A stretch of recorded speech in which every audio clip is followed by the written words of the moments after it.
తులసీదాస్ గారు వెనక్కి తిరిగి గోశాల వైపు చూశారు, పశువుల శాల వైపు.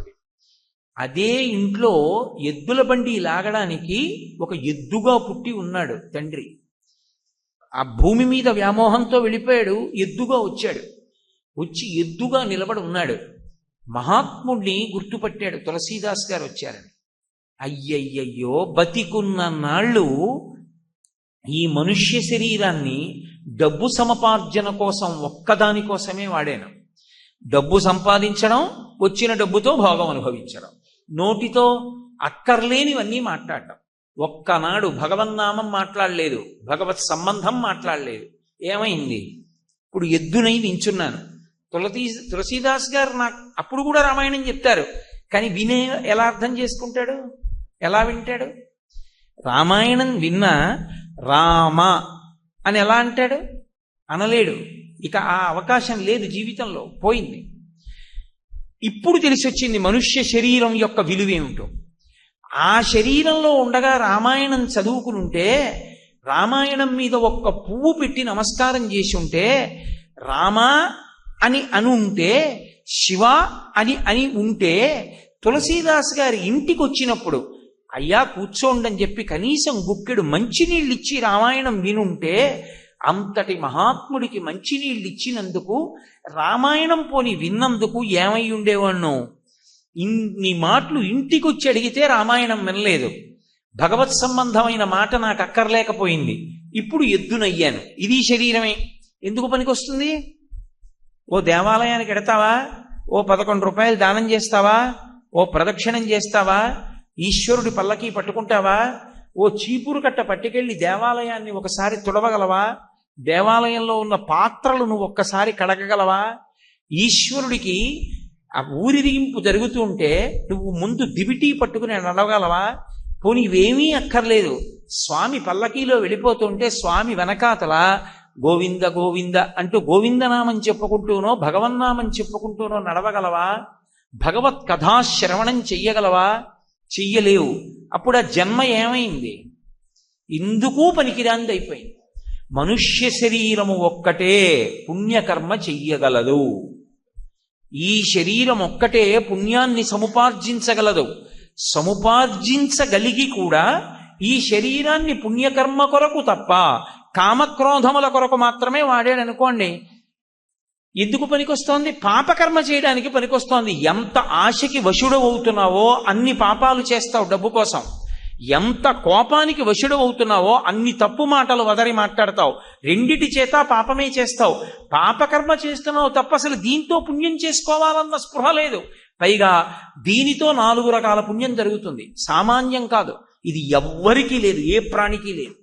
దీంతో వాచిక పుణ్యము అని ఒక పుణ్యం జరుగుతుంది. ఏమీ అక్కర్లేదు, మీరు ఉత్తినే కూర్చుని శ్రీరామ శ్రీరామ శ్రీరామ శ్రీరామ శ్రీరామ శ్రీరామ శ్రీరామ అనుకుంటున్నారనుకోండి, రోజుకి నేను ఒక్క 20 నిమిషాలు, మిగిలిన 23 గంటల 40 నిమిషాలు ఏం చేసినా నేను అక్కడ గడియారం పెట్టుకుని ఒక 20 నిమిషాల పాటు మాత్రం ఆగకుండా శ్రీరామనామం చెప్తాను. అది ఎవరి కోసం? జీవుడి కోసం. నేను చెప్పిన మాట బాగా గుర్తుపెట్టుకోండి.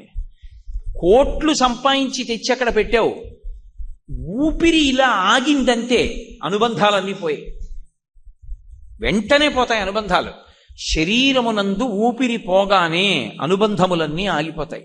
ఎందుకంటే ఊపిరి తిరుగుతోందనుకోండి, నాన్నగారండి ఓయ్, బాబాయ్ గారండి ఓయ్, పెదనాన్నగారండి ఓయ్, అన్నయ్య, తమ్ముడు, గురువుగారు, స్నేహితుడా, ఏ పేరు పెట్టి ఏ అనుబంధంతో ఎవరు పిలవనివ్వండి, ఓయ్ అంటాడు. ఒక్కసారి ఊపిరి ఆగిపోయింది, ఇంతమంది చుట్టూ నిలబడి ఇన్ని అనుబంధాలతోనూ పిలవమనండి, ప్రతిస్పందన ఉండదు. మనసు సంకల్ప వికల్ప సంఘాతము. అది ఎప్పుడూ ఏదో ఒక కోరిక చెప్తూనే ఉంటుంది, అది ఏ కోరిక చెప్పకుండా ఉండదు. చాలామంది అనుకుంటారు కోరిక తీరకపోతే మనిషి చాలా కోప్పడతాడనుకుంటారు. కానీ మనిషి తనకున్నటువంటి శక్తిలో ఎక్కువ భాగాన్ని ఎప్పుడు కోల్పోతాడని ధర్మశాస్త్రం చెప్తోందంటే, కోరికలు తీరినప్పుడు ఎక్కువ శక్తిని కోల్పోతాడు. ఒక్కొక్క కోరిక ఉందనుకోండి, ఆ కోరిక తీరిందనుకోండి, కోరిక తీరినప్పుడు కలిగినటువంటి తృప్తి చేత, సంతోషము చేత ఎక్కువ శక్తిని కోల్పోతూ ఉంటాడు. ఎందుకు కోల్పోతాడు, వేదాంతం అలా ఎందుకు మాట్లాడుతుంది అన్న విషయాన్ని నేను మీకు వేరుగా చూపిస్తాను. ఎందుకు మనిషిని పాడి చేస్తుందో ఆ కోరిక తీరినప్పుడు. కాబట్టి దాన్ని హితశత్రువు అంటారు. కోరిక తీరితే ఊరుకోదు, మళ్ళీ ఇంకొక కోరిక పుడుతుంది. కోరిక తీర్చుకునుట చేత పూర్తవడం అన్నది ఎప్పుడూ ఉండదు. అగ్నిహోత్రం ఉందనుకోండి, అగ్నిహోత్రాన్ని ఆర్పడానికి పట్టుకెళ్ళి నెయ్యి పోసారనుకోండి, నీళ్లలాగే ఉంది కదండి పలసగా, అందుకని పట్టుకెళ్ళి పోస్తున్నాను అని చెప్పి కుండతో పట్టుకెళ్ళి నెయ్యి పోసారనుకోండి, అగ్ని ఆరుతుందా? ఆరదు, భగ్గున మండుతుంది. అగ్నిని నేతితో ఎలా ఆర్పలేమో కోరికని తీర్చుకొనుట చేత ఎవ్వరూ ఆర్పలేరు. పైగా దాని యందు ఒక పెద్ద ప్రమాదకరమైనటువంటి పోకడ ఒకటి దాగి ఉంటుంది ఎప్పుడు. ఏమిటి దాగి ఉంటుంది అంటే రుచి, వాసన అని రెండు ఉంటాయి. ఇది మనస్సుకుండేటటువంటి లక్షణం. నేను చెప్తున్న విషయాన్ని కొంచెం జాగ్రత్తగా పట్టుకునే ప్రయత్నం చెయ్యాలి. ఎందుకంటే కొంచెం వేదాంతంలో గహనంగా ఉండేటటువంటి విషయం గురించి నేను మాట్లాడుతున్నాను. మనసు ఎప్పుడు రుచి, వాసన ఈ రెండిటినీ పట్టుకుంటుంది. ఏదో ఒక కోరిక చెప్తుంది, నువ్వు ఈ కోరిక తీర్చుకో, ఈ కోరిక తీర్చుకో అంటుంది. అసలు నాకు బంగిని పిల్లి మామిడి పండు ఎలా ఉంటుందో, దాని రుచి ఎలా ఉంటుందో నాకు తెలియదు అనుకోండి. ఎప్పుడో నేను బంగిని పిల్లి మామిడి పండు తినకముందు ఒక రోజు ఉందిగా, దానికి ముందు నాకు మామిడి పండు ఎలా ఉంటుందో తెలియదుగా. మామిడి పండు తిను తిను తిను అంటుంది. ఇప్పుడు నేను ఆ మామిడి పండు తిన్నాను అనుకోండి, తిన్నప్పుడు ఏం చేస్తుందంటే రుచి అంటే దాని అనుభవం ఎలా ఉంటుందో తెలుసుకుంటుంది. నేను ఎప్పుడూ కారు ఎక్కలేదనుకోండి, మొట్టమొదటిసారి కారు ఎక్కాను అనుకోండి, కారులో వెళ్ళిన అనుభూతి ఎలా ఉంటుందో పట్టుకుంటుంది. నేను ఎప్పుడూ ఏసీలో కూర్చోలేదనుకోండి, ఎప్పుడూ బయట ఎండగా ఉంటే వేడి గాలిలో తిరగడమే నాకు అలవాటు. కానీ ఒకరోజు మొట్టమొదటిసారి ఏసీ గదిలోకి వెళ్ళాను అనుకోండి, ఏసీ గది అంటే ఇలా చల్లగా ఉంటుంది, పట్టుకుంటుంది. ఏదో ఉపన్యాసం చెప్తూ ఏమీ లేవనుకోండి, చెమటలు కారతాయి. ఓ రోజు కూలర్ పెట్టి ఫ్యాన్ పెట్టారనుకోండి, అవి రెండూ పెడితే ఉపన్యాసం చెప్పినా చెమట పట్టకుండా ఇలా ఉంటుంది, పట్టుకుంటుంది ఆ సుఖాన్ని. రుచి అంటారు. అది మనసు గ్రహిస్తుంది, దానికి ఆ లక్షణం ఉంటుంది. అది గ్రహించి వాసన దాచుకుంటుంది. అదేం వెంటనే మరిచిపోదు. ఏదో మీరు సిరాతో ఒక అక్షరం రాసి దాని మీద నీళ్లు పోస్తే చెరిగిపోతుంది, అలా ఏం విడిచిపెట్టదు మనస్సు. రుచిని చూసి వాసనని దాచుకుంటుంది. వాసన అంటే ముక్కుతో చూసే వాసన కాదు, ఆ అనుభవం ఎలా ఉంటుందో జ్ఞాపకం పెట్టుకుంటుంది. ఏసీలోకి విడితే ఇలా చల్లగా ఉంటుంది, జ్ఞాపకం పెట్టుకుంటుంది. ఫ్యాన్ వేస్తే గాలి ఇలా తగులుతుంది, గుర్తుపెట్టుకుంటుంది. కారు ఎక్కితే ఇంత వేగంగా వెళ్ళొచ్చు, గుర్తుపెట్టుకుంటుంది. నడిచి వెడితే ఇంత కష్టంగా ఉంటుంది, కాళ్ళు నిప్పెడతాయి, గుర్తుపెట్టుకుంటుంది. రుచిని పట్టుకుని వాసనని దాచుకుంటుంది మనస్సు. ఒక కోరిక తీరింది అంటే మీరు బాగా గుర్తుపెట్టుకోవలసింది ఏంటంటే మనస్సుకి ఒక రుచి, ఒక వాసన అందుతాయి. ఇది ఏం చేసుకుంటుందంటే మళ్ళీ దానికి పెద్ద ఇష్టం లేని వాటిని వదిలిపెట్టేస్తుంటుంది, దానికి మార్చుకుంటుంది. ఒకదానికన్నా ఒకటి ఎక్కువ ఇష్టం అవుతూ ఉంటుంది. ఒక్కొక్కసారి ఎన్నో రుచులు చూస్తుంది, ఇందులో ఫలానా దాని మీద నాకు ప్రీతి ఎక్కువ నిలబడుతుంది అంటే దాన్ని ఎక్కువగా కోరుకుంటూ ఉంటుంది. ఇందులో తనంత తానుగా మనిషి కోరుకునేది ఏదో తెలుసా? అన్నిటికన్నా మనసు కోరుకునేది ఏది? ఎప్పుడూ వెనకేసుకొచ్చేది, ఎప్పుడూ తప్పు పట్టంది, ఇది చాలా మంచిది అని నిర్ధారణ చేసేది, దాని మీద విపరీతమైన ప్రేమ పెట్టుకునేది. మనసు ఎవరి మీద పెట్టుకుంటుంది? నేను మీద పెట్టుకుంటుంది. మీరు బాగా గమనించండి. నా భార్య మీద ప్రేమ ఉందనుకోండి, బాగానే ఉంటుంది. ఓ రోజు కూరలో ఉప్పు ఎక్కువ వేసింది అనుకోండి, ఆ రోజు కోపం వస్తుంది. అత్తేరి కూరలో ఉప్పు ఎక్కువ వేసావు, చూసుకోవద్దా అంటాను. కొడుకు నా మాట వినలేదనుకోండి, కొడుకు మీద కోపం వస్తుంది. నేను ఏదైనా తప్పు చేశాను అనుకోండి, తప్పనిసరి పరిస్థితులు నేనేం చెయ్యాలని చేయలేదు కానండి అని సమర్థిస్తాడు తప్ప నేనుని తప్పు పట్టుకోడు. నేను మీద అంత ప్రేమ ఉంటుంది ప్రతివాడికి కూడా. ఇందులో విచిత్రం ఏమిటంటే బయట ఉన్న వస్తువుల్ని అనుభవించేటప్పుడు రకరకాలుగా మార్చుకుని చిట్ట చివరి వయస్సుకు వచ్చేస్తూ ఉండగా, లేదా ఏ వయస్సులో ఉండనివ్వండి, ఏదో ఒక విషయం మీద మాత్రం ఎక్కువ ప్రేమ పెట్టుకుంటుంది. అది ఎవరికి వారే పరిశీలించుకోవాలి. ఒక్కనాటికి ఇతరుల మనసు రెండో వాడికి తెలియదు. మార్కండేయ పురాణంలో పునర్జన్మ ఎందుకు వస్తుంది అన్నది చెప్తారు. నా మనసులో నిజంగా ఏముంది, నా మనసులో నేను ఇప్పుడు ఎవరిని తలుచుకుంటూ ఉంటాను, ఎవరంటే నాకు ఇష్టం, నాకొక్కడికే తెలుస్తుంది. బయట వాళ్ళు నా ప్రవర్తనని బట్టి ఈయనకి ఇది ఇష్టం అనుకుంటారు, కానీ నాకేది ఇష్టమో నిజానికి ఎవరికి తెలుసు? నాకే తెలుసు. ఇది మార్చుకుని వెళ్ళి ఏం చేస్తుందంటే ఏది బాగా ఇష్టమో దాని మీద నిలబడుతుంది. చూడండి, కొంతమంది భోజనం 365 రోజులు అన్నం తింటున్నప్పుడు పక్కన ఆవకాయ ఉండాలి. ఎన్ని కూరలు ఉండండి, ఎన్ని పచ్చళ్ళు ఉండండి, వాడికి ఆవకాయ ఉండాలి. కొంతమందికి ఏదో ముద్దపప్పు ఉండాలి, కొంతమందికి ఏదో ఒక కూర ఉండాలి. వాడికి దాని మీద విపరీతమైన ప్రీతి. అంటే అనుభవించి మనస్సు ఏం చేస్తుందంటే ఏదో ఒక వస్తువు మీద ప్రీతి ఎక్కువ పెట్టుకుంటుంది, దాన్ని ఎక్కువగా తలుచుకుంటూ ఉంటుంది. ఎక్కువగా తలుచుకునడం వల్ల ఎందుకు అది హితశత్రువు అవుతుందంటే, తీరిన కోరిక ఎందుకు మనిషిని పాడు చేసేస్తుందంటే, ఏ కోరిక తీరితే దానికి సంబంధించిన అనుభూతిని మనసు బాగా గుర్తుపెట్టుకుందో ఆఖరి ఊపిరిలో దాన్ని స్మరిస్తుంది. ప్రాణం పోయే ముందు ఆఖరిసారి ఊపిరి కదులుతుంది, లోపల కన్నా వెడుతుంది, బయటికన్నా వస్తుంది. ఆ వచ్చినప్పుడు మనసు కదలికలో తనకి బాగా ఇష్టమైనదేదో దాన్ని పట్టుకుంటుంది. అది గురువు కాని, శాస్త్రం కాని, భగవంతుడు కాని, ఈ 3 తప్ప 4వది ఏదైనా సరే పునర్జన్మ తిరియక్కవుతుంది. తిరియక్కంటే భూమికి అడ్డంగా వెన్నుపా ఉండేటట్టు పుట్టి భూమికి అడ్డంగానే వెన్నుపా ఉండేటట్టుగా పెరుగుతాడు. అంటే కర్మాధికారం ఉండదు, ఇక పుణ్యకర్మ చేయలేడు. ఇక శివాలయంలోకి వెళ్ళి అభిషేకం చేస్తానండి, విశ్వాలయంలోకి వెళ్ళి తులసిమాల వేస్తానండి, కుదరదు. భూమికి అడ్డంగా వెన్నుపా ఉండి అడ్డంగా పెరిగేవేవి? కుక్క, పంది, పిల్లి, ఆ గేవి, దున్నపోతు, ఇవన్నీ పెరుగుతాయి. వీటికి కర్మాధికారం ఏది? అవేం చేయలేవు. అంటే ఇక పుణ్యం చేసుకోవడం వాటికి కుదరదు. ఎందువల్ల? ఏ 3 మీద మనసు ఉండాలో ఆ 3 మీద లేదు. ఒకటి, అన్నిటికన్నా గొప్పది ఏది అంటే భగవంతుడు. భగవంతుడి మీద బుద్ధి నిలబడింది అనుకోండి, అన్నిటికన్నా ఇష్టం భగవంతుడు అనుకోండి. ఆయనకి ఎట్నుంచి ఎట్రండి భగవంతుడిని స్మరిస్తాడు. ఏమో ఈశ్వరుడు ఎందుకు చేశాడు అంటాడు. అంతేకాని ఎప్పుడూ భగవత్ స్మరణ చేసేటటువంటి వాడికి భగవంతుడంటే ప్రీతి ఎక్కువైపోయింది అనుకోండి, ప్రాణం పోయే ముందు కూడా భగవంతుడిని స్మరిస్తాడు. అప్పుడేమవుతాడంటే ఒక మహాపండితుడి కడుపున పడతాడు. 2, శాస్త్రం మీద ఉండిపోయింది అనుకోండి, అంటే ఏదో రామాయణం మీదో, భారతం మీదో, భాగవతం మీదో ఎప్పుడూ అది తలుచుకోవడం అలవాటు. ఆయనకి ఏం చేస్తూ ఉండనివ్వండి, ఎప్పుడు అది జ్ఞాపకానికి వస్తూ ఉంటుంది.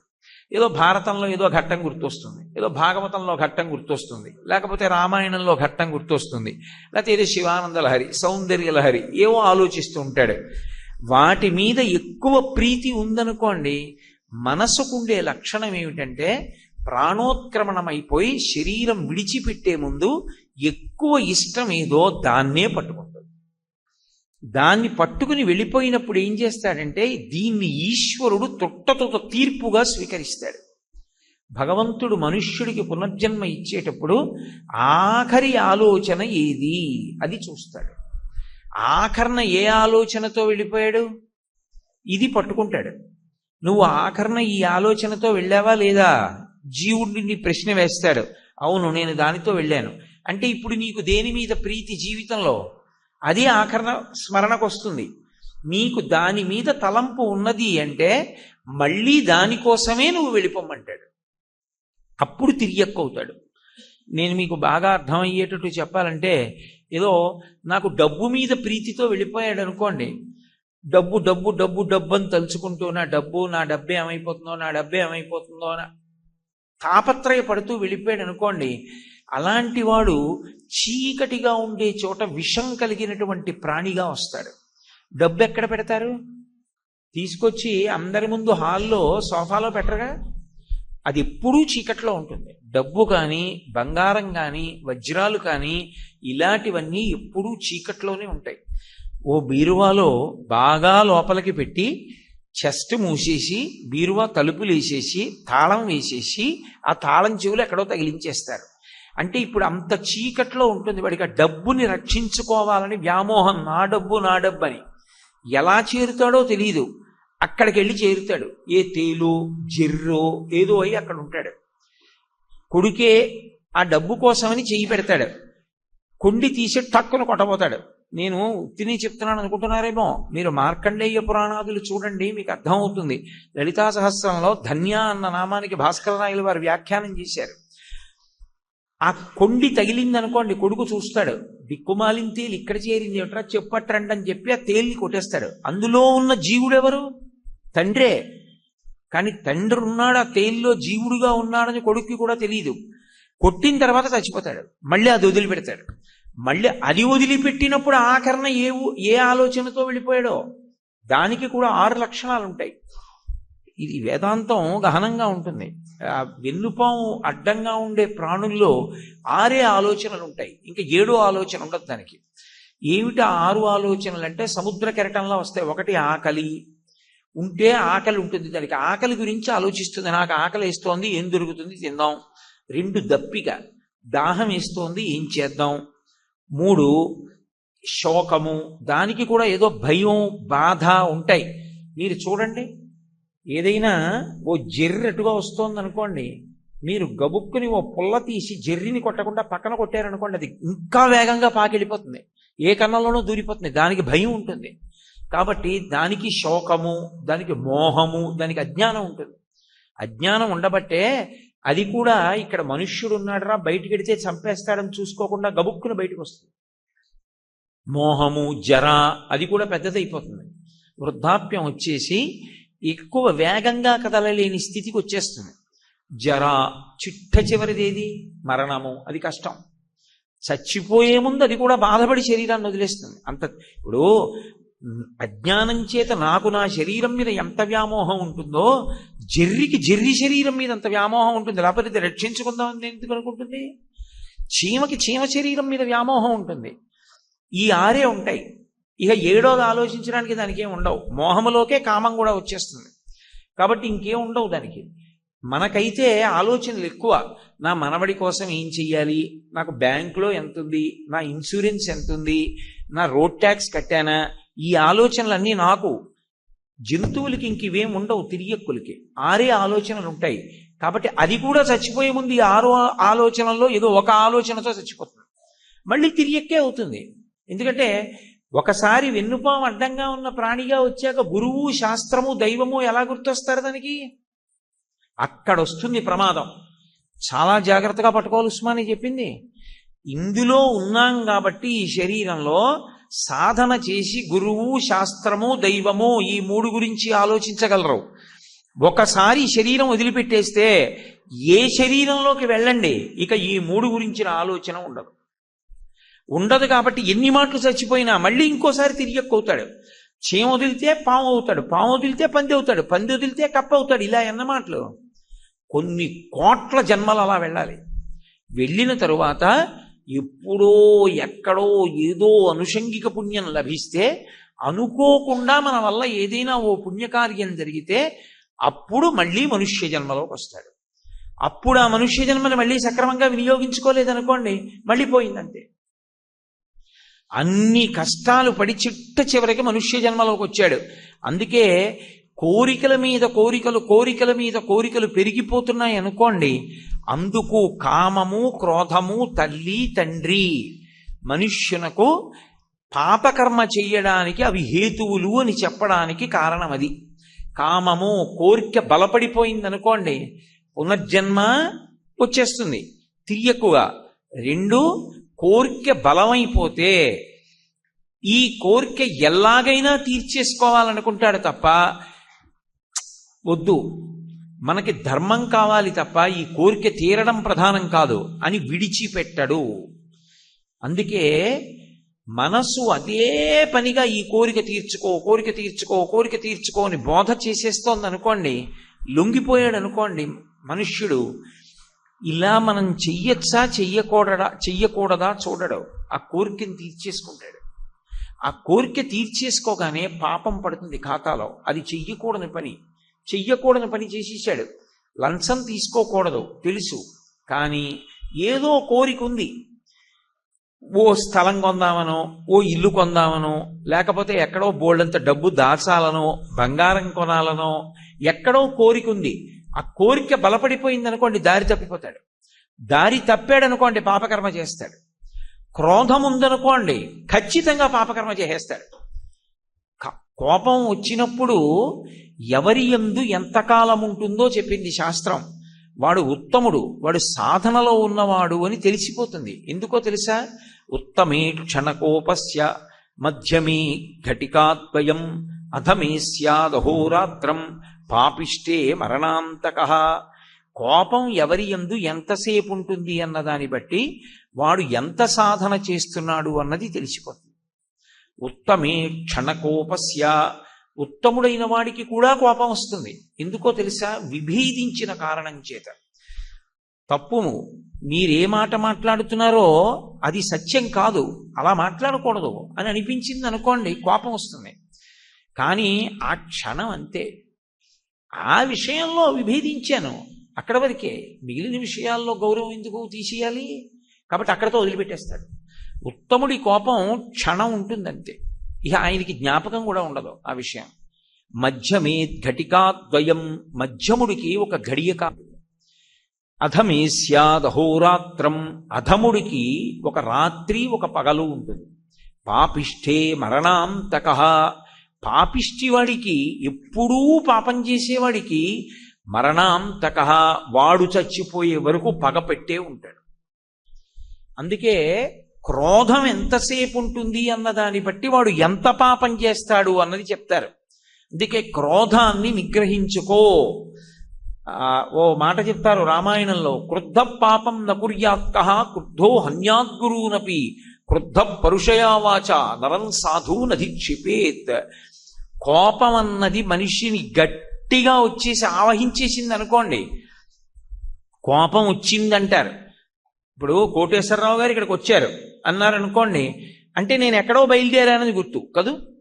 నేను ఇక్కడ లేను, కోటేశ్వరరావు గారు ఇక్కడికి వచ్చారు అంటే కాకినాడ నుంచి నేను ఇక్కడికి వచ్చాను. నాకు కోపం వచ్చింది, ఎక్కడి నుంచి వచ్చింది? కోపం ఉండడానికి వేరే ప్రదేశం లేదు, కోపం ఇక్కడే కూర్చుంటుంది. అది ప్రమాదం, ఎప్పుడూ పరిశీలించాలి. అవకాశం కానీ మీరు ఇచ్చారనుకోండి రగులుకుంటుంది, పైకి వచ్చేస్తుంది. మీరు అవకాశం ఇవ్వలేదనుకోండి అణిగిమణిగి పడి ఉంటుంది లోపల. అందుకే కామక్రోధశ్చ లోభశ్చ దేహే తిష్టంతి తస్కరాః జ్ఞానరత్నాపహారాయ తస్మాత్ జాగ్రత్త అంటారు శంకరాచార్యుల వారు. ఇక్కడే కూర్చుంటుంది కోపం. అవకాశం దొరికింది, భగ్గున పైకి వస్తుంది. ఒక్కసారి విపరీతమైన కోపానికి వశుడైపోయి మనిషి ఊగిపోయాడు అనుకోండి, క్రుద్ధ పాపం నకుర్యాత్కః అన్నారు. అసలు వాడు ఏ పాపం చేయడు, ఏ పాపమైనా చేసేస్తాడు. క్రుద్ధో హన్యాద్గురూనపి, గురువు గారిని కూడా చంపేస్తాడు.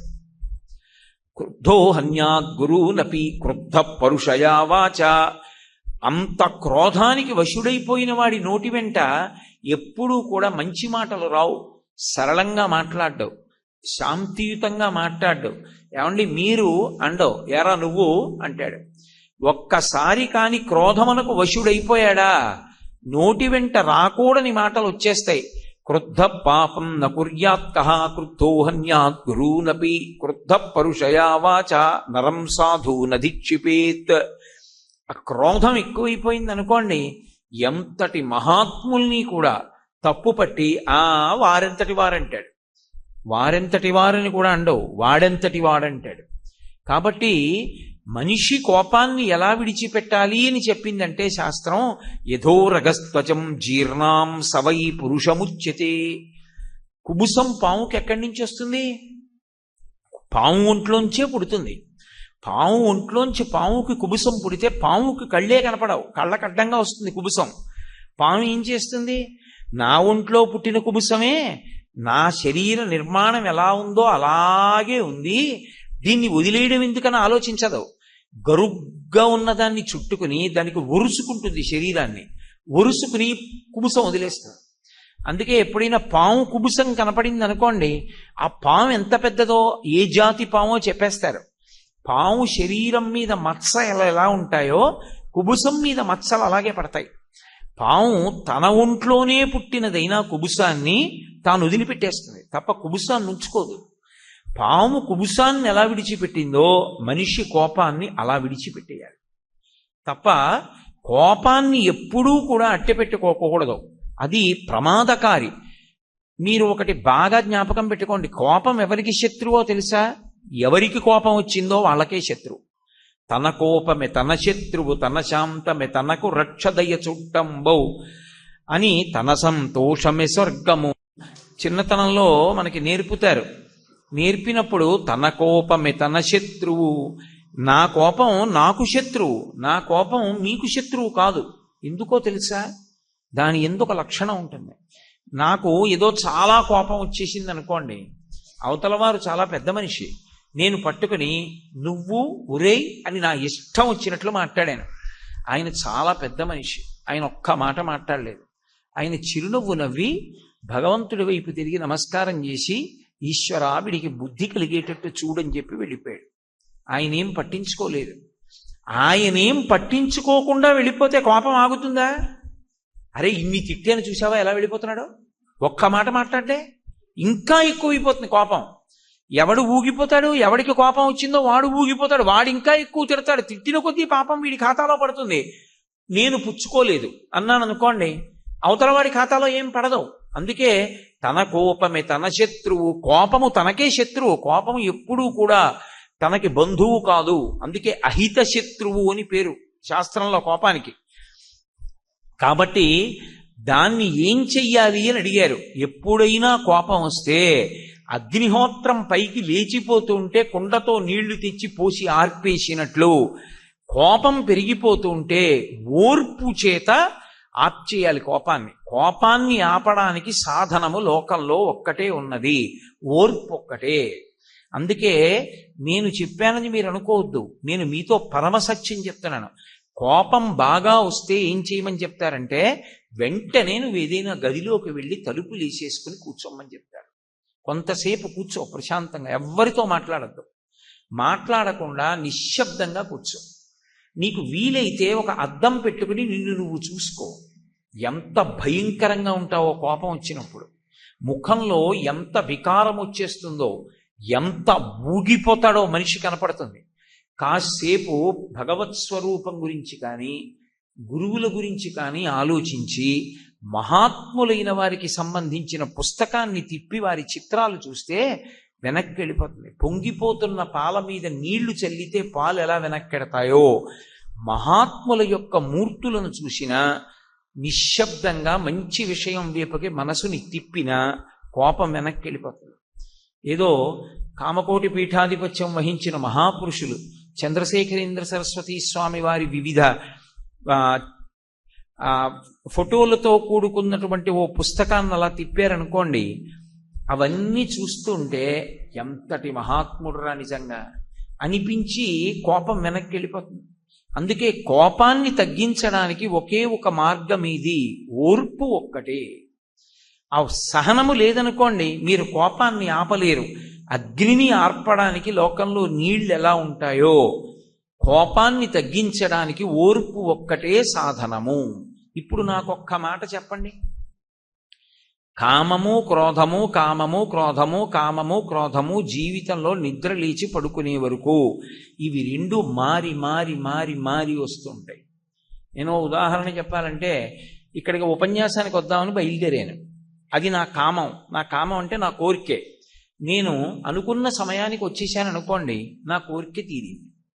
నేను రాలేక మధ్యలో ఒక 45 నిమిషాలు ఉండిపోయాను. ఇప్పుడు నేను పిచ్చి కేకలు వేసేసి వెర్రి కేకలు వేసేసి కోప్పడిపోయి ఎవరెవరి మీదో దెబ్బలాడేసాను అనుకోండి, ఇప్పుడు దాని సంగతి మాట దేవుడు ఎరుగు, కానీ ఇక్కడికి వచ్చి నేను స్థిమితంగా ప్రసంగం ఏం చేయగలను? అంత ఊగిపోయినప్పుడు నాకు స్ఫురణ ఉండదు, జ్ఞాపక శక్తి సరిగ్గా నిలబడదు. నిలబడనప్పుడు నేను ప్రవచనం ఏం చేస్తాను? మనిషి జీవితంలో కామము క్రోధము, కామము క్రోధము, కామము క్రోధము, ఇవి మారి మారి మారి మారి ఉద్భుతమవుతూనే ఉంటాయి. మనస్సు ఒక కోరిక చెప్తుంది, తీరితే తృప్తి, తీరకపోతే ఎవరి వలన తీరలేదో కారణం వెతుక్కుంటుంది. అది తీరలేదయా ఈశ్వరాజ్ఞ అని విడిచిపెట్టదు. తీరలేదు కాబట్టి ఎవరి వలన తీరలేదు, నాకు ఎవరడ్డొచ్చారు, ఎవరినో ఒకళ్ళని వెతుక్కుంటుంది. వెతుక్కుని ఇప్పుడు ఈ కోపాన్నంతటినీ వాడి మీద విడిచిపెడుతుంది. విడిచిపెట్టి పాపాన్ని చేస్తూ ఉంటుంది. కాబట్టి ఇప్పుడు ఈ కామము క్రోధము, కామము క్రోధము, రుచి వాసన, రుచి వాసన, ఇవే మనిషిని నిరంతరం పాడు చేసి పాపం చేయిస్తూ ఉంటాయి. ఇప్పుడు పాపమునకు తల్లిదండ్రులు ఎవరు? కామక్రోధములు. కాబట్టి పాపం చేయకుండా ఉండాలి అని నేను అన్నాను అనుకోండి, మీరు పాపం చేయకండి అన్నాను అనుకోండి, నే పాపం చేయకండి అంటే చేయడం మానేయడం తేలిక? అంత తేలిక కాదు. నేను చెప్పానని మానేస్తే ఇంత ఉపన్యాసం ఎందుకు? మీరు రేపు పొద్దున్న నుంచి కామక్రోధాలకి వశం కాకండి అని ఓ మాట చెప్పి వెళ్ళిపోతే చాలు, నాకు ఇంకోళ్ళు చెప్తే చాలు. కానీ మరి ఎందుకు వశపడిపోతున్నాం మనం అంటే, కామక్రోధములకు వశపడిపోతున్నాం కాబట్టే పాపాలు చేస్తున్నాం. కామక్రోధాలకి వశపడిపోతున్నాం కాబట్టే రుచి వాసనకి మనసు లొంగిపోతోంది.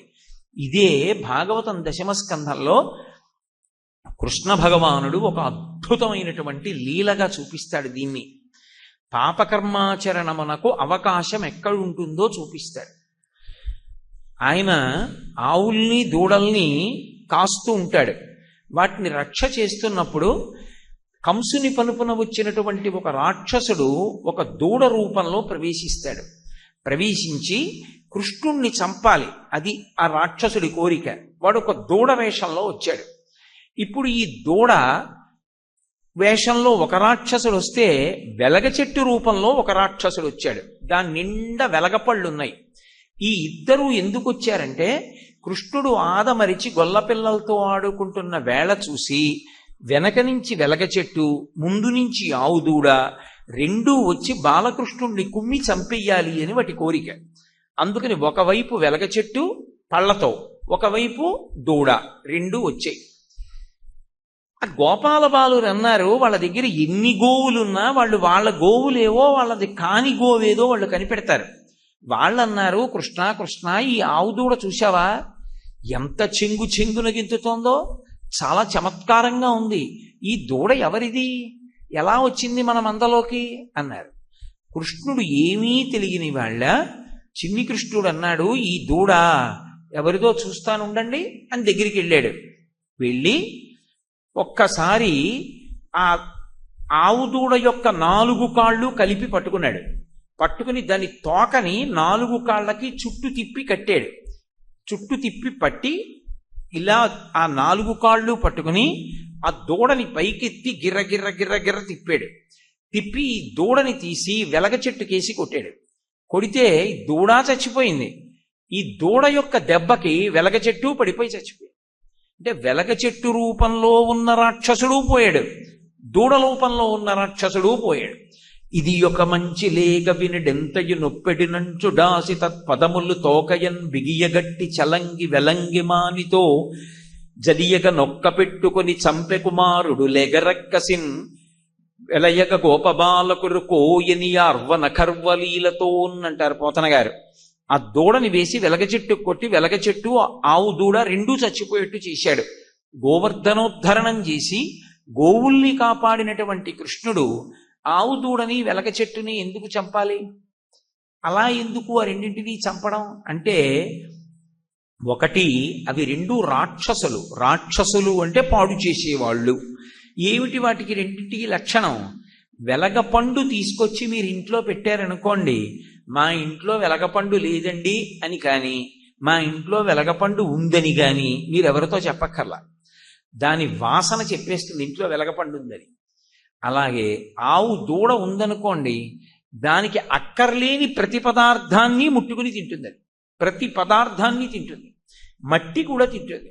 తింటే దాని కడుపులో ఏలుగుపాములు బయలుదేరి ఆ దూడ మరణిస్తుంది.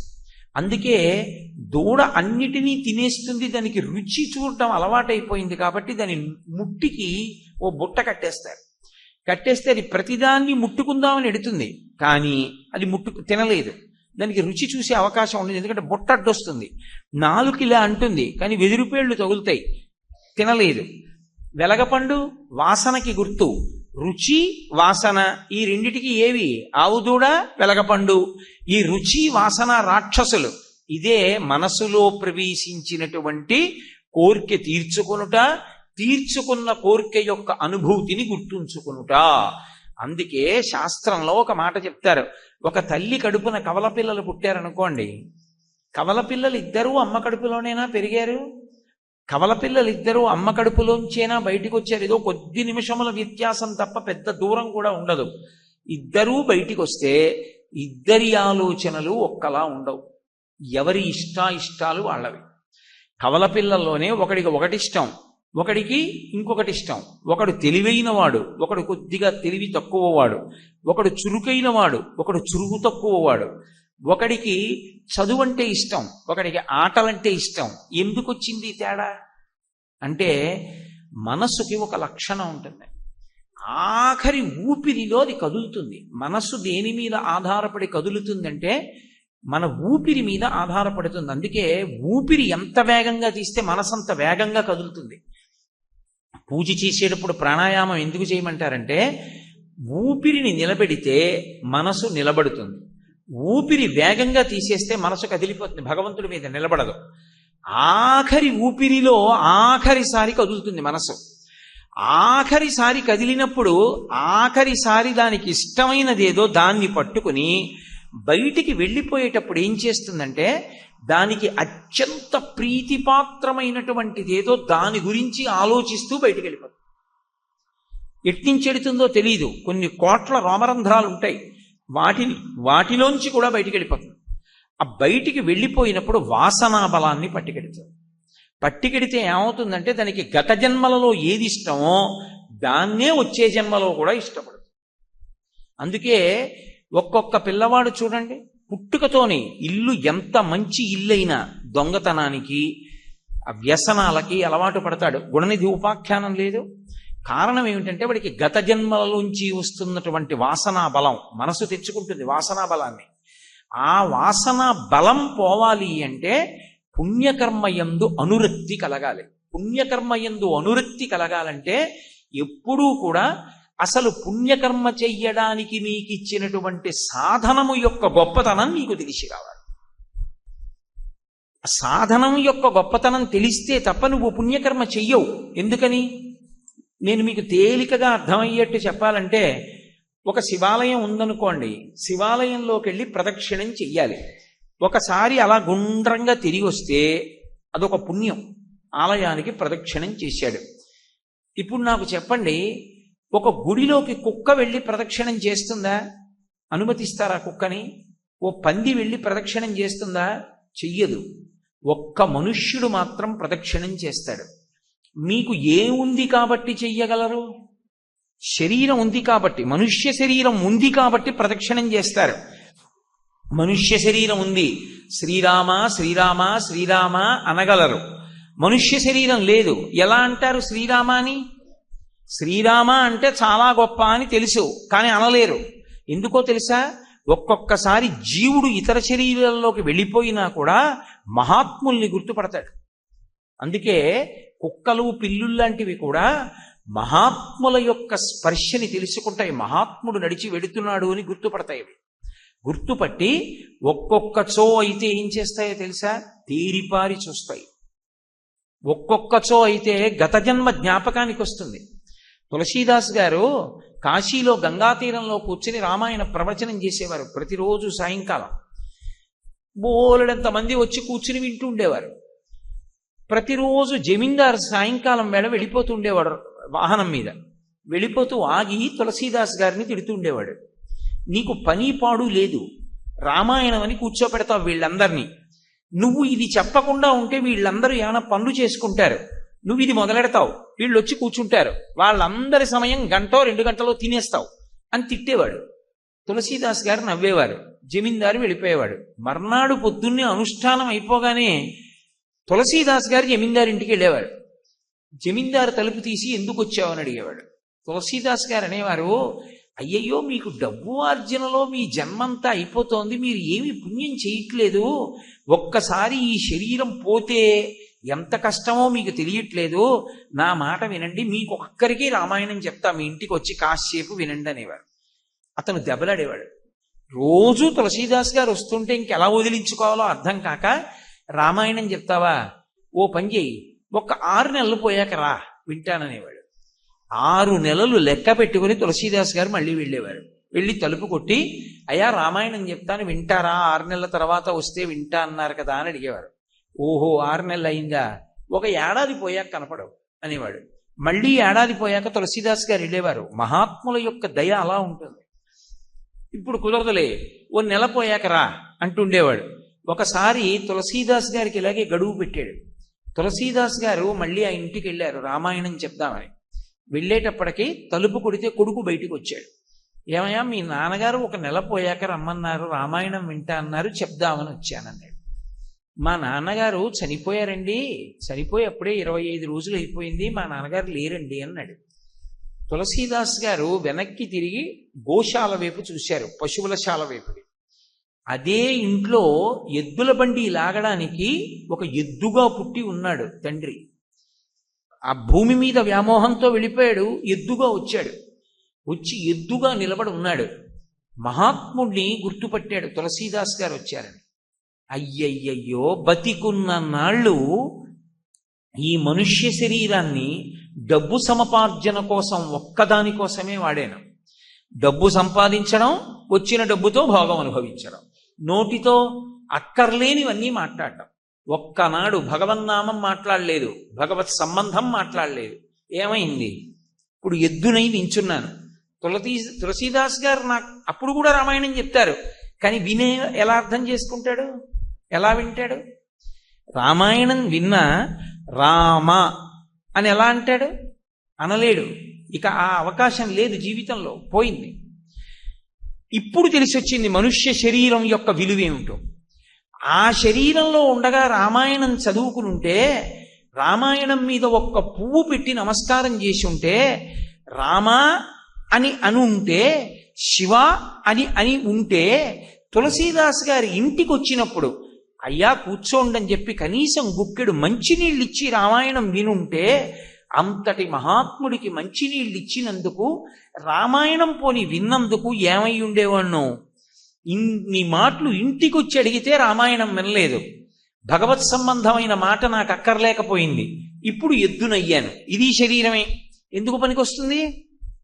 ఓ దేవాలయానికి ఎడతావా, ఓ 11 రూపాయలు దానం చేస్తావా, ఓ ప్రదక్షిణం చేస్తావా, ఈశ్వరుడి పల్లకి పట్టుకుంటావా, ఓ చీపురు కట్ట పట్టుకెళ్ళి దేవాలయాన్ని ఒకసారి తుడవగలవా, దేవాలయంలో ఉన్న పాత్రలు నువ్వు ఒక్కసారి కడగగలవా, ఈశ్వరుడికి ఆ ఊరిరింపు జరుగుతూ ఉంటే నువ్వు ముందు దివిటీ పట్టుకుని నడవగలవా? పోనీ ఇవేమీ అక్కర్లేదు, స్వామి పల్లకీలో వెళ్ళిపోతుంటే స్వామి వెనకాతల గోవింద గోవింద అంటూ గోవిందనామం చెప్పుకుంటూనో భగవన్నామం చెప్పుకుంటూనో నడవగలవా? భగవత్ కథాశ్రవణం చెయ్యగలవా? చెయ్యలేవు. అప్పుడు ఆ జన్మ ఏమైంది? ఇందుకు పనికిరాంది అయిపోయింది. మనుష్య శరీరము ఒక్కటే పుణ్యకర్మ చెయ్యగలదు. ఈ శరీరం ఒక్కటే పుణ్యాన్ని సముపార్జించగలదు. సముపార్జించగలిగి కూడా ఈ శరీరాన్ని పుణ్యకర్మ కొరకు తప్ప కామక్రోధముల కొరకు మాత్రమే వాడాడనుకోండి, ఎందుకు పనికొస్తోంది? పాపకర్మ చేయడానికి పనికొస్తోంది. ఎంత ఆశకి వశుడవుతున్నావో అన్ని పాపాలు చేస్తావు డబ్బు కోసం. ఎంత కోపానికి వశుడవుతున్నావో అన్ని తప్పు మాటలు వదరి మాట్లాడతావు. రెండిటి చేత పాపమే చేస్తావు. పాపకర్మ చేస్తున్నావు తప్ప అసలు దీంతో పుణ్యం చేసుకోవాలన్న స్పృహ లేదు. పైగా దీనితో 4 రకాల పుణ్యం జరుగుతుంది. సామాన్యం కాదు, ఇది ఎవ్వరికీ లేదు, ఏ ప్రాణికి లేదు.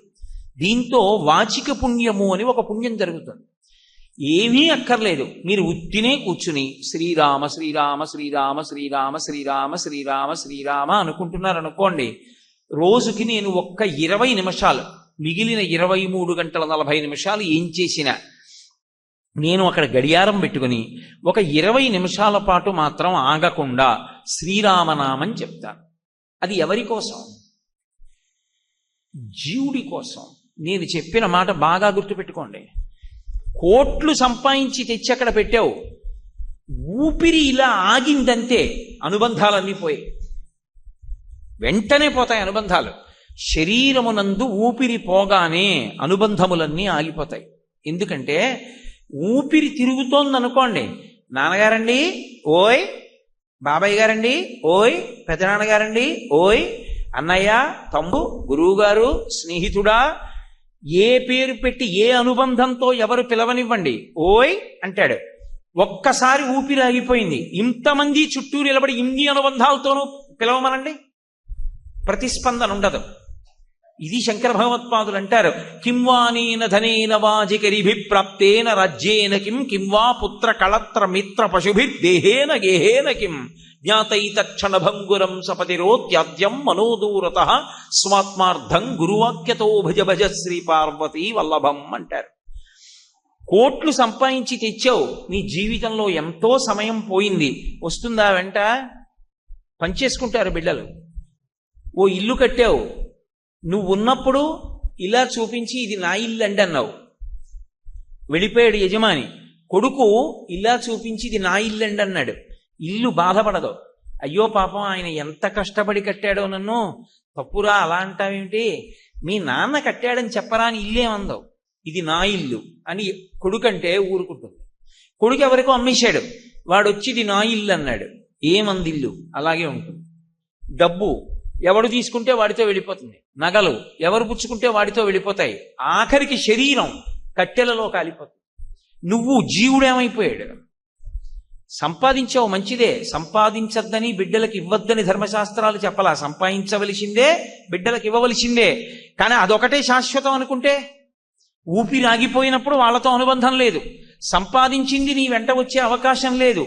కానీ జీవుడు మాత్రం మళ్ళీ ఇంకో జన్మ కెడతాడు, ఇంకో శరీరంలో కెడతాడు. అప్పుడు అక్కడ కూడా భార్య ఉంటుంది, బిడ్డలు ఉంటారు, వాళ్ళని పోషించాలి అంటే నీకు అప్పుడు ఐశ్వర్యం కావాలంటే నువ్వు చేసిన పుణ్యం ఏదైనా ఉంటేనే ఇస్తాడు ఈశ్వరుడు. ఆ పుణ్యం లేని నాడు ఇవ్వడు. ఇలా పెట్టడం చేత కానప్పుడు ఆ చెయ్యి ఇలా ఉండాలి తప్ప మళ్ళీ ఇలా పెట్టే చెయ్యి ఇంకవదు. నీ జీవుడికి నువ్వు ద్రోహం చేసుకుంటున్నావు, ఆత్మద్రోహము అంటారు. అంటే వాడు తనకి తాను ద్రోహం చేసుకుని అందరికీ ఉపకారం చేస్తున్నాడు. నీ జీవుడికి నువ్వు చేసుకునే ఉపకారం, ప్రయత్నపూర్వకంగా ఈ శరీరం ఉండగానే ఒక గుడికి వెళ్ళి దర్శనం చెయ్యి, ఒక గుళ్ళో ప్రదక్షిణం చెయ్యి, 20 నిమిషాలు కనీసం నువ్వు రామనామమో శివనామమో చెప్పు, భాగవత గ్రంథాన్ని 2 పేజీలు చదువు, రామాయణం 2 పేజీలు చదువు. నీకు అవకాశం ఉన్నప్పుడల్లా భగవంతుని గురించి స్మరణ చెయ్యి, భగవత్ కథలను మనసులో స్మరణ చెయ్యి. దానివల్ల నువ్వు నీ పిల్లలకి తక్కువ చేసిందేమీ లేదుగా. పోనీ ఉద్యోగం చేయవలసిన సమయంలో మానేస్తే తప్పు, డబ్బు సంపాదించాలందుకో. ప్రయాణం చేస్తున్నప్పుడు భగవన్నామం జ్ఞాపకం చేసుకోవడానికే ఒక 10 నిమిషాలు మాట్లాడితే పక్కవాడికి తెలియక్కర్లేదు, 11 మాటలు మనసులో భగవన్నామని చెప్తుండు. 10 నిమిషాలు మాట్లాడావు, అయిపోయింది, పక్కవాడికి కూడా తెలియక్కర్లేదు నువ్వు చెప్తున్నావని 11 మాటలు భగవన్నామని చెప్తుండు. అది నీ జీవుడి కోసం. నువ్వు మాట్లాడుతున్న మిగిలిన మాటలన్నీ నీతో వస్తున్న వాళ్ళ కోసం. నేనే ఇప్పుడు కారులో వస్తున్నాను, కాకినాడ నుంచి ఇక్కడ రావడానికి ఇవాళ 2 గంటలు పట్టింది. ఈ 2 గంటలు నేను ఏం మాట్లాడానో అదంతా పుల్లు. ఎందుకు పనికి వస్తుంది? అది ఎవరికి పనికి వస్తుంది? అదే ప్రతి 10 నిమిషాలకి నేను 11 మాటలు మనసులో చెప్పిన గోవిందనామం ఏదైనా ఉంటే అదొక్కటే నా జీవుడికి పనికొస్తుంది. నా జీవుడితో నేను పట్టుకెళ్ళేది ఏదైనా ఉంటే అదొకటే. ఈ శరీరం విడిచిపెట్టి ఇంకో శరీరంలోకి వెళ్ళినప్పుడు అక్కడ నేను ఒక ఉన్నత స్థాయిని పొందాలన్నా, అక్కడ భార్య మంచిది రావాలన్నా, బిడ్డలు మంచివాళ్ళు పుట్టాలన్నా, శరీరానికి వ్యాధి లేకుండా ఉండాలన్నా, తిన్నది జీర్ణం కావాలన్నా, నలుగురికి పెట్టుకోవాలన్నా నువ్వు చేసిన పుణ్యం నీతో వస్తుంది జీవుడిగా. నీ గురించి నువ్వు ఆలోచించుకోనప్పుడు నిన్నెవరు బాగు చేయగలరు? అది మనుష్య శరీరంతోనే చెయ్యాలి. ఈ శరీరము లేని నాడిక నువ్వు చేసుకోలేవు జీవుడికి. జీవుడికి పుణ్యము రావడానికి శరీరమే సాధనము. బాగా గుర్తుపెట్టుకోండి. అది మన ప్రమేయం వల్ల రాదు. మన ప్రమేయం వల్ల మనుష్య శరీరం తెచ్చుకోగలిగితే లోకంలో ఇన్ని జీవులు ఉండవు. కుక్కలు, పిల్లులు, నల్లులు ఇవన్నీ చేతకాక కుక్కలయ్యాయా? అవి కూడా మనుష్య శరీరం అడుగుతాయి. అవి వాటికి రాలేదంటే వాటి దురదృష్టం అంతే. మన అదృష్టం ఈ శరీరాన్ని పొందాం. పోనీ దీనికి ఏమైనా నమ్మకం ఉందా? ఇన్నాళ్ళు ఉంటానండి చేస్తాను, ఇప్పుడు కాదులేండి రేపు చేస్తాను పుణ్యం అనగలవా? కుదరదు. ఎందుకంటే నిత్యమా జీవితము నీటి బుగ్గ. నీటి మీద బుడగ ఎంతసేపు ఉంటుంది? బుడగ చాలా పెద్దదండి, రంగురంగులుగా ఉంది, ఫోటో తీసుకుంటానండి అని నువ్వు కెమెరా పట్టుకొచ్చే లోపల బుడగ టప్పుమంటుంది. మనుష్య శరీరంలో జీవుడు ఎంతకాలం ఉంటాడు ఎవ్వరికీ తెలియదు, ఎప్పుడైనా వెళ్ళిపోవచ్చు. కాబట్టి కురుపుణ్యమహోరాత్రం, శరీరాన్ని వాడుకుని రాత్రి పగలు అని ఆలోచించకో. పుణ్యకర్మ నీ కొరకు నువ్వు చేసేసుకోవడం మొదలుపెట్టుకో. దాని ఎప్పుడూ కూడా లోకంలో జ్ఞాపకం పెట్టుకోండి, 4 యందు పరమతృప్తి ఉండాలి, 4 యందు ఎప్పుడూ తృప్తి ఉండకూడదు. ఇది శాస్త్రవాక్కు. ఏ 4 యందు మనిషికి ఎప్పుడూ తృప్తి ఉండాలి అంటే, తన ఇంట వండి పెట్టినటువంటి భోజనం.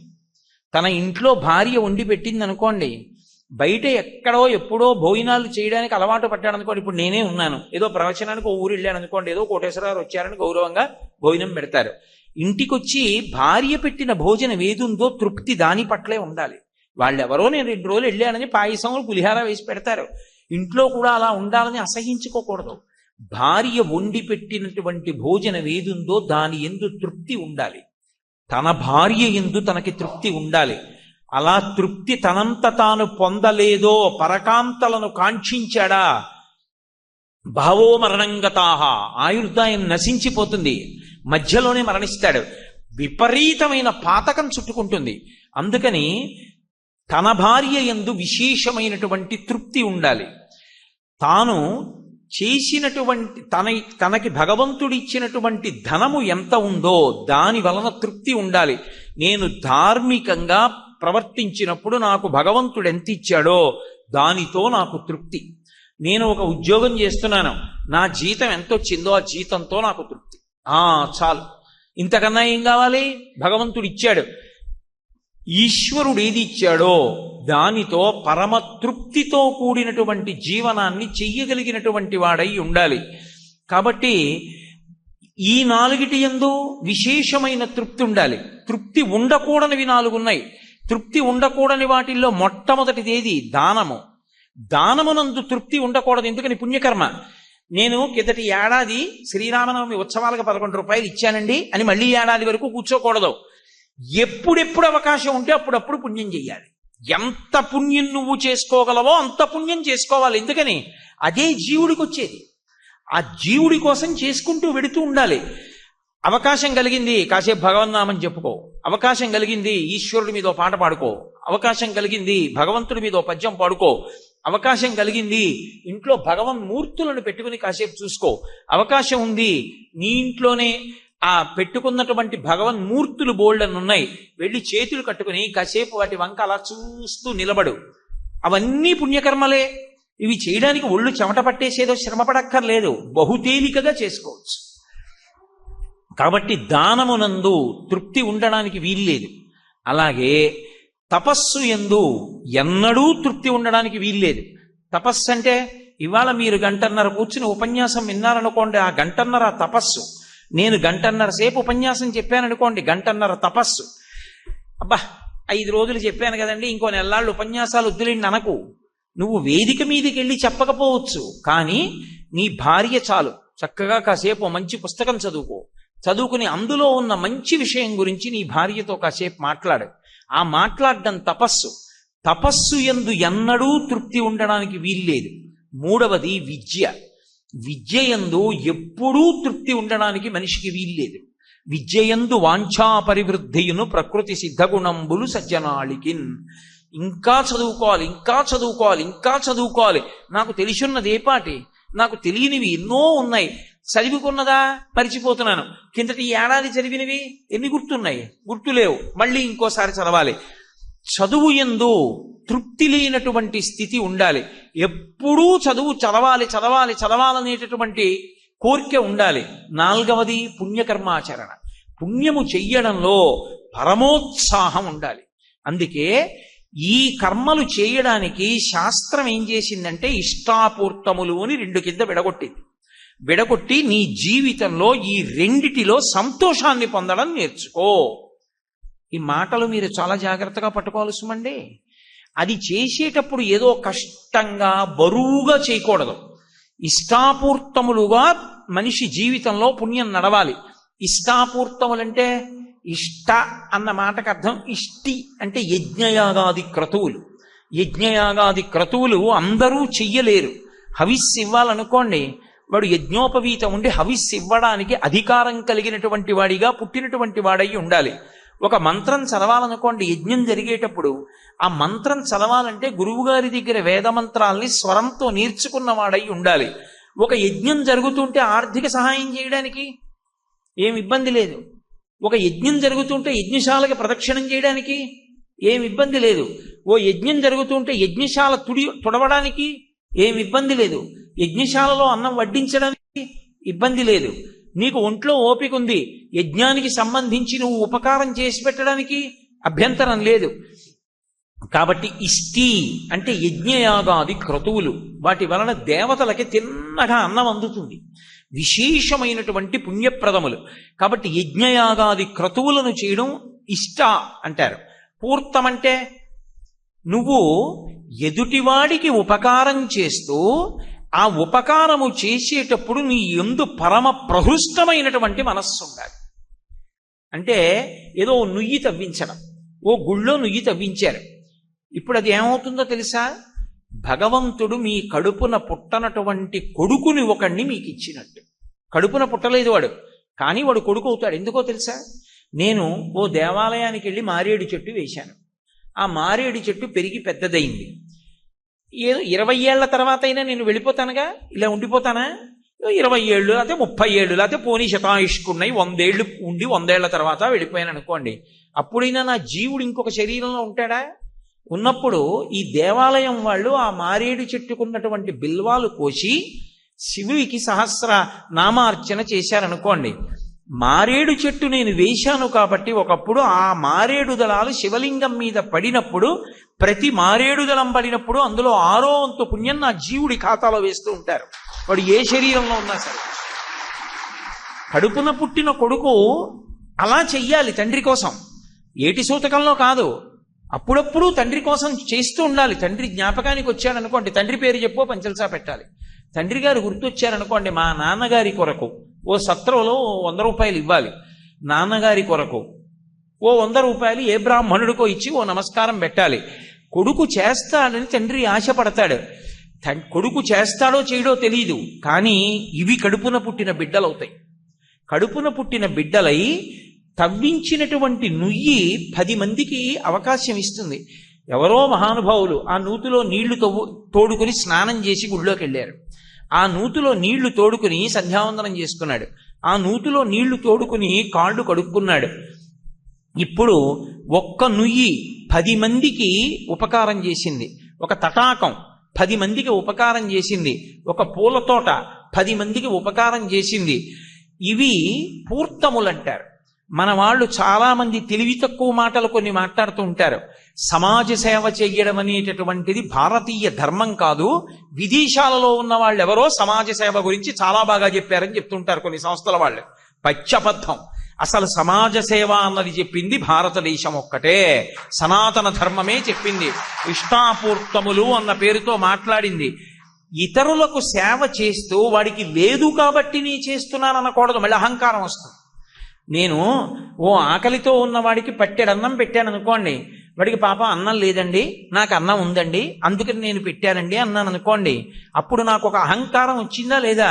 నాకుంది, వాడికి లేదు, అందుకు పెట్టాను. వాడెవడికో ఇల్లు కాలిపోయింది, నేను 2 బిందెలు ఇచ్చి ఫోటో తీయించుకుని పేపర్లో వేయించుకోక్కర్లేదు. వాడికి పాపం ఇల్లు కాలిపోయింది, నేను 2 బిందెలు ఇచ్చాను. ఇప్పుడు ఎందుచేత చెయ్యాలి అంటే, కష్టంలో ఉన్నటువంటి వాడికి నువ్వు ఉపకారం చెయ్యగలిగిన స్థితిలో ఉండడం నీ అదృష్టం. 2, నువ్వు అది పట్టుకెళ్ళి ఇచ్చినప్పుడు వాడు ఎంత సంతోషపడిపోతాడో ఆ సంతోషాన్ని చూసి నువ్వు సంతోషించాలి, అంతే. అందుకొరకు చెయ్యాలి. మీరందుకే బాగా గుర్తించండి, భాగవతంలో 10వ స్కంధంలో బాలకృష్ణుడి లీలలు ఉంటాయి. బాలకృష్ణుడి లీలలు ఏవైనా కూడా ఆటలు కిందే ఉంటాయి. ఏదో కాళీయమర్దనము, పిల్లలతో కలిసి వెళ్ళి పాము పడగల మీదకి దూకి నృత్యం చేసినట్టు ఉంటుంది. ఏదో శకటాసుర భంజనము, ఒక బండి కింద తొట్టెకెట్టి అమ్మ పడుకోబెడితే బండిని తన్నాడు, అదో ఆట కింద ఉంటుంది. కానీ ఆయన ఆటలుగా చేసినవన్నీ కూడా ఏమిటి అంటే పరోపకారములు, ఇతరులకు ఉపకారములు చేసి తాను సంతోషిస్తుంటాడు కృష్ణుడు. కృష్ణుడు ఎలా సంతోషించాడో అలా నీ జీవితంలో సంతోషం ఎందుకు కలగాలంటే, సినిమాకి వెళ్ళానండి సంతోషంగా ఉంది, టీవీ చూశానండి సంతోషంగా ఉంది కాదు. నేను వాడికి ఇవాళ ఒక ఉపకారం చేశానండి, వాడు ఎంత సంతోషపడ్డాడు, ఆ సంతోషం చూసి నాకు సంతోషంగా ఉంది. అందుకనే పూర్వం చలివేంద్రాలు పెట్టేవారు. దాహంతో ఉన్న వాళ్ళు ఉంటారు, తనకుంది ఓ పెద్ద కుండతో నీళ్లు పెట్టి కూర్చుంటాడు, ఎండలో వెళ్ళి వచ్చే బాటసారులందరికీ చల్లటి నీళ్లు ఇస్తాడు. ఇంకొంచెం ఐశ్వర్యం ఉంది, కాస్త దబ్బాకేసి మజ్జిగ పెట్టుకుని వచ్చిన వాళ్ళకి వెళ్ళిన వాళ్ళకి మజ్జిగ ఇస్తాడు. ఇంకొంచెం డబ్బు ఉంది, ప్రతిరోజు ఒక 10 మందికి భోజనం పెట్టుకుంటాడు. ఇంకా ఐశ్వర్యం ఉంది, ఎవరో పెళ్లి కాని ఆడపిల్ల ఉండిపోయింది, ఆ పిల్ల పెళ్లి తాను చేస్తాడు. ఇంకా డబ్బు ఉంది, ఏడాదికో 200 మందికి ఉచితంగా ఉపనయన కర్మ చేయిస్తాడు. చేసి వాడు గాయత్రి చేసుకుంటున్నాడు, వాడు సంధ్యావందనం చేసుకుంటున్నాడు. అమ్మయ్యా, వాడి బ్రాహ్మణ్యం నిలబడింది. వాడు సంతోషిస్తే వాడి సంతోషం చూసి తాను సంతోషిస్తాడు. ఆ పెళ్ళైపోయిన ఆడపిల్ల వంక చూస్తాడు, అమ్మ పిచ్చి తల్లి భర్తతో పిల్లలతో ఎంత సంతోషంగా ఉందో. తన వంక తిరిగి ఏమండి అని నమస్కారం పెట్టక్కర్లేదు, పెట్టకపోయినా సరే ఆ అమ్మాయి సంతోషంగా ఉంది, తను సంతోషిస్తాడు. ఇప్పుడు తన సంతోషమునకు కారణము ఇతరుల సంతోషము, ఇతరుల సంతోషము చేత సంతోషిస్తాడు. అంతేకాని తన ఇంద్రియముల యొక్క సుఖము చేత సంతోషం కాదు.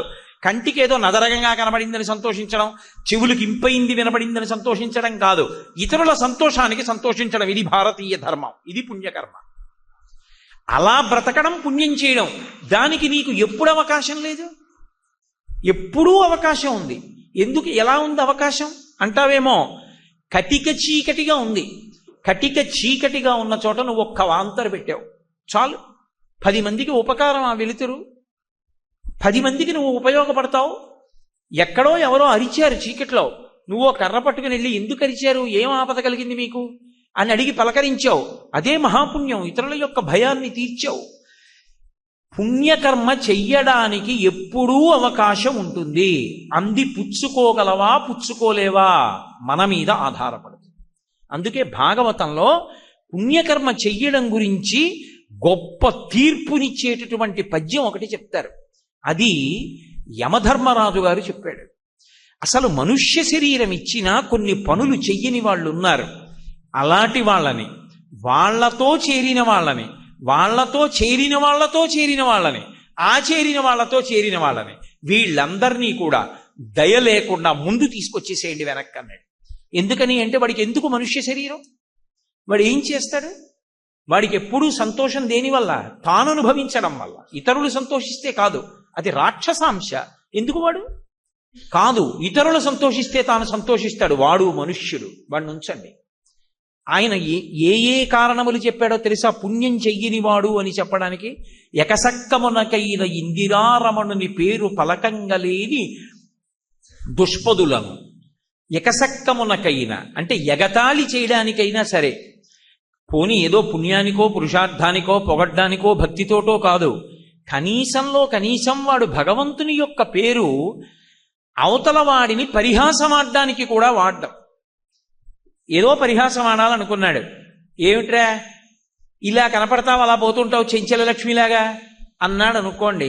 లక్ష్మీదేవి చెంచల స్వభావ అని ఒక పేరు ఆవిడ ఇవాళ ఉంటుంది, రేపు వెళ్ళిపోతుందని. ఎందుకని అంటే అది ఆవిడ తప్పు కాదు, ఆవిడ కాదు వెళ్ళిపోయేది. ఆవిడ్ని నిలబెట్టుకోవడానికి కావలసిన పుణ్యం మనం చేయకపోతే ఆవిడ వెళ్ళిపోతుంది. ఆవిడ్ని ఎందుకు అన్నాం? ఏమిట్రా చెంచల స్వభావం లక్ష్మిలా అన్నాం అనుకోండి, ఎకసెక్కం ఆడావు. ఎకసెక్కం ఆడినప్పుడైనా, పరిహాసం ఆడినప్పుడైనా వాడి నోటి వెంట భగవన్నామం వచ్చింది. ఆఖరికి వీడు ఉత్తప్పుడు మాట్లాడు భగవంతుడి గురించి, పరిహాసం ఆడినప్పుడు భగవంతుడి గురించి మాట్లాడు. ఇంకెందుకు వాడికి అనోరు? అనవసరం కాదు. వైకుంఠు పొగడని వక్త్రంబు వక్త్రమే ఢమఢమధ్వనితోడి ఢక్కగాగా అంటాడు ప్రహ్లాదుడు. అసలు వైకుంఠుణ్ణి శ్రీమన్నారాయణుణ్ణి పొగడడానికి పనికిరానటువంటి ఆ నోరు ఎందుకది? అది ఢమఢమధ్వని చేసేటటువంటి ఢక్క ఎటువంటిదో అటువంటిది. కాబట్టి ఎకసక్కమునకైన ఇందిరారమణుని పేరు పలకంగలేని దుష్పదులను, అటువంటి మాటలు ఎప్పుడూ భగవన్నామము తప్ప ఇతరమైనవన్నీ మాట్లాడేటటువంటి వాడెవడున్నాడో వాడు మాట్లాడిన మాటల చేత ఇతరులు బాధపడితే ఆ బాధని చూసి తాను సంతోషించేవాడు ఎవడున్నాడో అలాంటి వాడు మనుష్యుడిగా లోకంలో ఉండవలసిన అవసరం లేదు. 2, కలలోనైన శ్రీకాంతుని పాద సత్కమలముల్ చూడని కర్మరతులా. అసలు ఈ కళ్ళిచ్చినందుకు మనసారా భగవంతుని యొక్క మూర్తిని కింద నుంచి పైకి, పైనుంచి కిందకి చూసి పరమ సంతోషాన్ని పొందాలి. అసలు అలా పొందడంలో మనసు కదలకుండా ఆయన యొక్క అవయవాలు చూస్తుంటే ఏదో ఒక అవయవం దగ్గరికి వెళ్ళి ఆగిపోవాలి. తుమ్మెద పువ్వు మీద వాలినట్టు ఆ చూపు ఎక్కడో ఆగిపోయి పరమానందాన్ని పొందేసి వెంట్రుకలు నిక్కబొడుచుకొని కన్నుల వెంట ఆనందధారలు కారుతూ ఉండగా అలా నిలబడిపోవాలి. అలా నిలబడిపోయిన వాడెవరున్నాడో వాడు ధన్యుడు. అలా వాడు పోని నిద్ర లేచి ఉన్నప్పుడు దేవాలయానికి వెళ్ళి చూడటం కాదు, అసలు వాడు కలలోనైనా శ్రీకాంతుని పద సత్కమలముల్ చూడని కర్మరతుల. వాడికి ఎప్పుడూ ఏవో ఇతర పనులే. అసలు వాడికి భగవంతుడు దేవాలయం ఈ రెండూ ఎప్పుడూ అక్కర్లేదు. ఎన్ని ఇతర పనులుంటాయో ఆ పనుల మీద తిరుగుతూ ఉంటాడు. ఆఖరికి భార్య ఏమండి ఇవాళ కార్తీక పౌర్ణమి గుడికి ఎడదాం రండి రండి రండి అని ఏడాదికి ఒక్కసారి బతిమాలింది అనుకోండి, వాడు వస్తాడు. ఎలా వస్తాడంటే ఎప్పుడు సెల్ ఫోన్ ఒకటి ఉంటుంది గుళ్ళో కూడా. ఆఖరికి అర్చక స్వామి గోత్రనామాలు అడిగితే అప్పుడు కూడా ఇలా పెట్టి గోత్రనామాలు చెప్పి ఇలా పట్టుకుంటాడు. వాడి మనస్సులోకి ఏం పెడుతుంది మీరు చూడటల్లా తెల్లవారితే? దేవాలయంలోకి వెళ్ళినప్పుడు నీ జీవితానికి సార్థక్యం, అది నీ జీవుడికి వచ్చే పుణ్యం. అప్పుడు కూడా ఉండాలా దిక్కుమాలిన సెల్? భగవంతుడి గురించిన ప్రవచనం జరుగుతుంటే అక్కడికి కూడా సెల్ ఫోన్ పట్టుకెళ్ళాలా? అక్కడ కూడా మాట్లాడాలా? అది మోగి 10 మందిని పాడు చేయాలా? కాబట్టి అసలు వాడు బయట చూడనప్పుడు వాడికి కల్లో ఏం కనపడుతుంది? ఇంకా భగవంతుడి యొక్క మూర్తి అసలు చూస్తే కదా బయట కల్లో కనపడ్డం. అసలు వాడు ఎప్పుడూ చూడడం. కాబట్టి కలలోనైన శ్రీకాంతుని పద సత్కమలమల్ చూడని కర్మరతులా. ఇక కనీసంలో కనీసం ఆ శ్రీకృష్ణుని యొక్క కథ హాస్యాస్పదంబునకైన శ్రీకృష్ణుని కథ వినుటకు చెవుల్ తార్పని దుష్ట కథా ప్రవణులను. ఏదో కృష్ణలీలలు విని కృష్ణుడు దొంగతనం చేశాడు, కృష్ణుడు వెన్న దొంగ, లేకపోతే కృష్ణుడు పశువుల్ని కాశాడు అనడానికైనా కూడా వాడు కృష్ణ కథా ప్రశంస చేయడు. అసలు బాగుందండో లోపల విషయం ఎలా ఉంటే ఉంది కానండి, కృష్ణుడి యొక్క బాల్యక్రీడలు బహు అందంగా ఉన్నాయి స్మా అని వాడి జన్మలో వాడు పొగడ్డం. వాడికి ఎప్పుడూ దేన్ని పొగుడుతూ ఉంటాడంటే లౌకికమైనటువంటి విషయాలని పొగుడుతాడు. నేను ఎందరినో చూశా, ఉపన్యాసం అంతా అయిపోతుంది, ఉత్తర క్షణంలో లేచి వెంటనే ఏదో అక్కర్లేనటువంటి విషయం గురించి మాట్లాడతారు తప్ప ఎన్ని విననివ్వండి, ఎక్కడికి వెళ్ళనివ్వండి, ఏం చూడనివ్వండి, భగవంతుడి గురించిన మాటలు ఉండవు. మీరు క్షేత్రాలకు వెళ్ళండి, ఆర్జిత సేవ చేసుకోవడానికి వస్తారు, ఒక్కడు కుదురుగా కూర్చుని కుదురుగా మాట్లాడడం, ఆ భగవంతుడి గురించిన చర్చ ఉండదు. క్షేత్రం గురించి మాట్లాడడం, ఒక తీర్థం గురించి మాట్లాడడం, అక్కడికొచ్చి కూడా మళ్ళీ ఇంటికి సంబంధించిన విషయాలు, ఎవడో ఇంకొకడికి సంబంధించిన విషయాలు మాట్లాడుతూ ఉంటాడు. శరీరం వెళ్ళింది, మనసు ఎక్కడికి వెళ్ళింది? కాబట్టి కృష్ణ కథా ప్రశంసకు కనీసం చెవి ఇలా ఒగ్గనటువంటి వాళ్ళు ఎవరుంటారో వాళ్ళకి దుష్టమైనటువంటి విషయాలన్నీ కావాలి, అవన్నీ వింటుంటారు. అటువంటి వాళ్ళు. ఇక 4వ వాళ్ళు, అత్రోత్సవంబులనైన ఈశుని గుడి తోవ త్రొక్కని దుష్పదులను. పెద్ద యాత్రకు వెళ్ళారు అందరూ యాత్రకి వెళ్ళి దేవాలయంలోకి వెళ్ళారు దర్శనం చేసుకోవడానికి. వీడొక్కడ ఏం చేస్తాడో తెలుసా? వాడికి గుడెక్కర్లేదు, గుళ్ళో మూర్తి ఎక్కర్లేదు, ఆ బయట ఉన్నటువంటి చెట్లు, కొండలు, సెలయేళ్ళు ఇవి ఫోటోలు తీసుకుంటూ ఎక్కడికి వెళ్ళినా హోటల్ ఎక్కడుంది, ఎక్కడ మంచి ఆహారం దొరుకుతుంది, ఇవి వెతుక్కు తిరుగుతూ ఉంటాడు. యాత్రలోనూ ఉత్సవంలోనూ కూడా గుడికి వెళ్ళాడు. ప్రతి ఊళ్ళో కూడా అమ్మవారికి ఉత్సవం ఉంటుంది. ఎవరు ఉండనివ్వండి, ఉండకపోనివ్వండి, గ్రామదేవత అని ఉంటుంది. ఆ ఊరికి ఒక అమ్మవారు ఉంటుంది. ఆ అమ్మవారికి ప్రతి సంవత్సరం వాళ్ళ ఆనవాయితీని బట్టి ఉత్సవం ఉంటుంది. అమ్మవారికి నైవేద్యాలు పెట్టుకుంటున్నామండి అంటారు.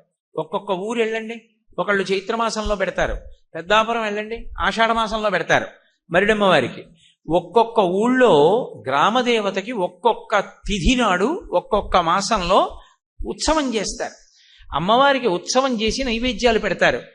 కనీసంలో కనీసం ఆ ఊళ్ళో నువ్వు బతుకుతున్నావంటే ఆ ఊరికి అధిష్టాన దేవత యొక్క అనుగ్రహం. రామాయణంలో చెప్తారు, ఎప్పుడైనా ఊరు విడిచిపెట్టి పొలిమేర దాటి వెళ్ళిపోతుంటే ఆ ఊరి అధిష్టాన దేవతకి నమస్కారం చేయాలి. నేను కాకినాడ విడిచిపెట్టి బయటికి వస్తున్నాను అనుకోండి, కాకినాడకి అధిష్టాన దేవత నూకాలమ్మ లేదా త్రిపుర సుందరి. అమ్మవారికి నమస్కారం చేయాలమ్మా, ఈ ఊరు విడిచిపెట్టి వెడుతున్నానమ్మా, క్షేమంగా వెళ్ళి మళ్ళీ ఇక్కడికి వచ్చి నూకలు తినేటట్టుగా, అంటే అన్నం ఈ ఊళ్ళో తిని బతికేటట్టుగా అనుగ్రహించు అని నమస్కారం చేసి వెళ్ళాలి. రామచంద్రమూర్తి అంతటి వాడు అరణ్యవాసానికి వెడుతుంటే సరయూ నదీ తీరం వరకు వెళ్ళి అయోధ్య వంక తిరిగి అయోధ్య అధిష్టాన దేవతకి నమస్కారం చేసి వెడతాడు. ఊరి అధిష్టాన దేవతకి నమస్కారం చెయ్యాలి. మళ్ళీ ఊరి పొలిమేరలోకి వెళ్ళగానే ఎవ్వరికీ తెలియక్కర్లేదు, నువ్వు కారులో చెప్పులు ఇప్పావని కూడా ఎవ్వరికీ తెలియదు. చెప్పులిప్పి ఒక్కసారి పొలిమేరలోకి వస్తుంటే మళ్ళీ కృతజ్ఞత చెప్పాలి. అమ్మా, నీ అనుగ్రహంతో క్షేమంగా వెళ్ళి క్షేమంగా వచ్చాను, ఇలాగే నన్ను అనుగ్రహించు అని నమస్కారం చెయ్యాలి. ఆ ఊళ్ళో ఆ అమ్మవారి ఉత్సవం జరుగుతూ ఉంటే కనీస కర్తవ్యం వెళ్ళాలి ఆ రోజున దేవాలయానికి. ఎందుకని? ఆవిడ నిన్ను పోషిస్తోంది, అన్నం తినడానికి అవకాశం ఇచ్చింది. ఆవిడికి ఏడాదిలో ఒక రోజు ఉత్సవం జరుగుతుంటే నువ్వు వెళ్ళి బుత్ అంటే తలెత్తి చూడడం. అసలు నువ్వు వెళ్ళి ఇలా తలెత్తి అమ్మవారి వంక చూడడానికి వెళ్ళకపోతే కృతజ్ఞుడం అయిపోలా? ఆవిడ నీకు అన్నం పెట్టి తిన్నది జీర్ణం అయ్యేట్టు చేస్తోందా? వృద్ధిలోకి వచ్చేట్టు చేసిందా? కిందటి ఏడాది పెంకుటిల్లు, ఈ ఏడాది డాబాయా? నువ్వు మాత్రం అమ్మవారి ఉత్సవాలకు వెళ్ళవా? అమ్మవారి ప్రసాదం పుచ్చుకోవా? బొట్టు పెట్టుకోవా? కృతజ్ఞతతో కూడిన జీవనం చెయ్యట్లా? కాబట్టి అటువంటి వాడు ఎందుకు ఉండాలి మనుష్యుడిగా? అక్కర్లేదన్నాడు యమధర్మరాజు. కాబట్టి యాత్రోత్సవంబులనైన ఈశుని గుడి త్రోవ తొక్కని దుష్పదులను, వాడికి గుడి మాట దేవుడు ఎరుగురా? పోనీ గుడి మందు 2-3 వేల మంది ఉన్నారండి, లోపలికి వెళ్ళలేకపోయాను, అంతసేపు నించోలేకపోయాను, వచ్చేసావు, మంచిదే. అంతసేపు నువ్వు నిలబడలేకపోతే, శరీరము అనుమతించకపోతే విమానమూర్తి ఉంటుంది, అందుకే బయటికి కనబడుతుంది. విమానమూర్తికి నమస్కారం చేసి వెళ్ళిపోతే లోపల మూర్తికి నమస్కారం చేసినట్టే, దర్శనం చేసుకొని. అది కూడా కనబడకపోతే గుడిగోడకి నమస్కారం చేయొచ్చు, 8వ వంతు శైవాగమని చెప్తోంది. కానీ నువ్వు అసలు ఆ త్రోవకే వెళ్ళనంటే, ఇవాళ ఉత్సవం జరుగుతోందండి, ఊరంతా పెడుతున్నారు కాబట్టి ఇబ్బంది, అసలు నేను ఇవాళ ఊళ్ళోకి వెళ్ళనండి, ఇంట్లో కూర్చుని టీవీ చూస్తాను. నిన్ను మాత్రం అమ్మవారు చూడాలి 365 రోజులు, ప్రతిరోజు చూడాలి అహర్నిశలావిడే. కృతజ్ఞుడవు కాలా? యాత్రోత్సవంబులనైన ఈశుని గుడి తోవ త్రొక్కని దుష్పదులను, మహాభాగవతుల పాద ధూళి సమస్త తీర్థ సారమంచు ఎరుగలేని వారి వారి వారి వారి కూడిన వారి తొలుత పట్టి తెండు దూతలార. యమధర్మరాజు గారు మాట్లాడుతూ తన యొక్క భటులతో ఏమని చెప్పాడంటే, మహాత్ములు కనపడతారు, పరమ భాగవతోత్తములైనటువంటి వాళ్ళు కనపడినప్పుడు తల ఇలా నిలబడడానికి వీల్లేదు, తల వారి పాదముల వైపుకి వంగాలి. అంతేకాని ఊరికి ఆయన కాళ్ళ మీద పడిపోయి కాళ్ళు ఎట్టేసుకోకూడదు, పడిపోతాడు ఆయన. ఇలా వంగి నమస్కారం చేస్తే చాలు. కాబట్టి తల ఉంచి నమస్కారం చెయ్యడం కష్టమైతే, నాలాంటి వాడేనండి, నేనెందుకు తలంచాలండి అని నువ్వు అనుకుంటే, దాని వలన ఏమవుతుంది అంటే, ఆయన పాదములలో ఉండేటటువంటి ధూళి ఏది ఉందో అది ఈ ప్రపంచంలో ఉండేటటువంటి సమస్త తీర్థముల యొక్క సారమై ఉంటుంది. తీర్థం అంటే తీర్థయాత్రకు వెళ్ళామండి అంటాం. తీర్థయాత్ర అన్న మాటకు అర్థం ఏమిటంటే, ఏదో క్షేత్రంలో ఒక దేవాలయంలో ఉన్న భగవంతుణ్ణి దర్శనం చేసి వచ్చామని కాదు దాని అర్థం. తీర్థయాత్ర అంటే అక్కడ ఒక తీర్థం ఉంటే అందులో గ్రుంకులిడాలి, స్నానం చేయాలి. ఎందుకు అంటే అక్కడ అంగిరసాది మహర్షులు యజ్ఞం చేసి ఇక్కడికి వచ్చి స్నానం చేసిన వాళ్ళకి యజ్ఞం చేసినటువంటి ఫలితము కలుగుగాక అని సంకల్పం చేసి వెళ్ళిపోయారు. అలా వెళ్ళిపోయినటువంటి ప్రదేశాలకి తీర్థములని పేరు. వెంకటాచలం వెళ్ళామనుకోండి, తిరుపతి వెడితే స్వామి పుష్కరిణిలో తప్పకుండా స్నానం చేయాలి. ఇంత తిరుమల వెళ్ళి పుష్కరిణిలో స్నానం చేయకుండా వచ్చేసాడు అనుకోండి, అంత దురదృష్టవంతుడు ఇంకొకడు లేడు. పుష్కరిణి స్నానం, కాశీ వెళ్ళావు, గంగలో స్నానం చేయాలి, మధ్యాహ్నం 12 గంటలకి మణికర్ణికా ఘాట్లో స్నానం చేయాలి. మణికర్ణికా తీర్థం. తీర్థయాత్రకి వెళ్ళాము అంటే తీర్థం ఎక్కడ కనబడితే అక్కడ స్నానం చెయ్యాలి. అటువంటి తీర్థంలో స్నానం చేస్తే ఏమవుతుందంటే పాదములకు ఉండేటటువంటి ధూళి కణముల యందు ఆ శక్తి ప్రవేశిస్తుంది. అందుకే ఎప్పుడైనా తీర్థయాత్రకి వెళ్ళిన వాళ్ళు తిరిగి వచ్చారనుకోండి, బంధువులు, మిత్రులు, స్నేహితులు అందరూ ఆయన వస్తుంటే వెడతారు. ఊళ్ళో రైల్వే స్టేషన్కో బస్ స్టాండ్కో వెడతారు. ఎందుకు వెడతారో తెలుసా? ధూళి దర్శనం అని. ఆయన యాత్ర నుంచి తిరిగి వచ్చినప్పుడు ఎక్కడ దిగాడో అక్కడే నమస్కారం చేస్తారు. ఎక్కడ దిగాడో అక్కడ నమస్కారం చెయ్యాలి. ఆయన ప్రశాంత పడ్డాక ఇంటికి వెళ్ళి ఆయన యాత్రా వివరాలు వినాలి. అప్పుడు ఆయన ప్రసాదం ఇస్తాడు. అయ్యా వెళ్ళొచ్చానండి, మీరు ఓ కాశీతాడు గుచ్చుకోండి అని ప్రసాదం ఇస్తాడు. ఇవి 2 ధర్మాలు. ఎందుకని అంటే ఆయన పాదములకు ఉండేటటువంటి ధూళిలో ఆయన చేసిన తీర్థయాత్ర సారం ఉంటుంది. ఎప్పుడూ తీర్థయాత్రల సారము ఎవరి పాదములలో ఉంటుంది అంటే పరమ భాగవతోత్తములైనటువంటి వారు, అంటే ఎప్పుడూ భగవంతుడి గురించి ఆలోచించేటటువంటి వాళ్ళు ఎవరుంటారో అటువంటి వారి పాదములకు అంటుకున్నటువంటి ధూళి కణముల యందు సమస్త తీర్థ సారం ఉంటుంది. అందుకే వారు ఎవరింటికైనా వచ్చి గడప దాటితే భగవంతుడు కూడా పరవశించిపోతాడు. 2, వారి పాదము ఇంట్లో తగిలింది కాబట్టి అప్పటి వరకు కలిసి రాకుండా ఎదురు వచ్చినవన్నీ కూడా విడిచిపెట్టి పారిపోతాయి. పరమసత్యం అండి నేను చెప్పేది. ఒకప్పుడు శృంగేరి పీఠాధిపత్యం వహించినటువంటి చంద్రశేఖర భారతి జీవన్ముక్తులు, మహానుభావులు, వారి పేరు స్మరిస్తే చాలు. అటువంటి మహానుభావుడు ఒక శివాలయానికి వెళ్ళారు కర్ణాటకలో. ఆ దేవాలయంలోకి ఎవరైనా వెడితే పడిపోతూ ఉండేవారు, ఎవరో తోసేస్తుండేవారు. ఆయన గుళ్ళోకి వెళ్ళారు. ఆయన గుడిలోకి వెళ్ళి ధ్వజస్తంభం దగ్గర నిలబడి నమస్కారం చేసి, నంది దగ్గర నమస్కారం చేసి గుడిలోకి వెడదామని నందిని దాటుతున్నారు. అంతే, లోపల నుంచి ఎవరో పెద్ద పెద్ద అరుపులతో ఒక ఆకారం, ఎవరూ కనపడలేదు, బయటకు వచ్చేశారు. వచ్చేసి తొందరగా కనపడ్డ వాళ్ళనందరినీ తోసేసి పారిపోయి ఊరు చివరి వరకు వెళ్ళిపోయి ఊరి బయట ఉన్నటువంటి చెరువులో దూకేస్తే పెద్ద చప్పుడైంది.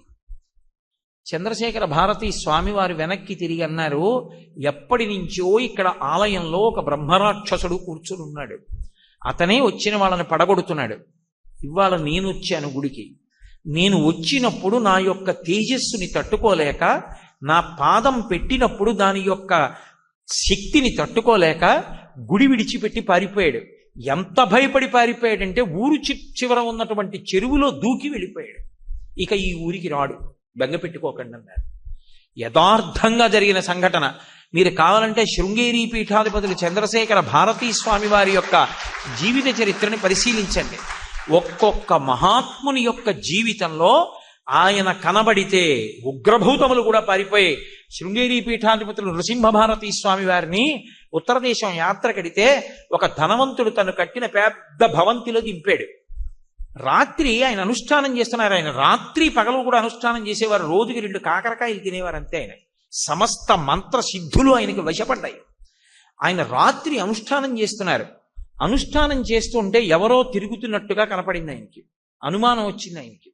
అనుమానం వచ్చి పక్కన ఉన్న కమండలంలో నీళ్లు తీసి విసిరారు. అంతే. అక్కడ లీలగా కనపడుతున్నట్టుగా అనిపించినటువంటి భూతం ఒక్క దూకి అరుస్తూ పారిపోయింది.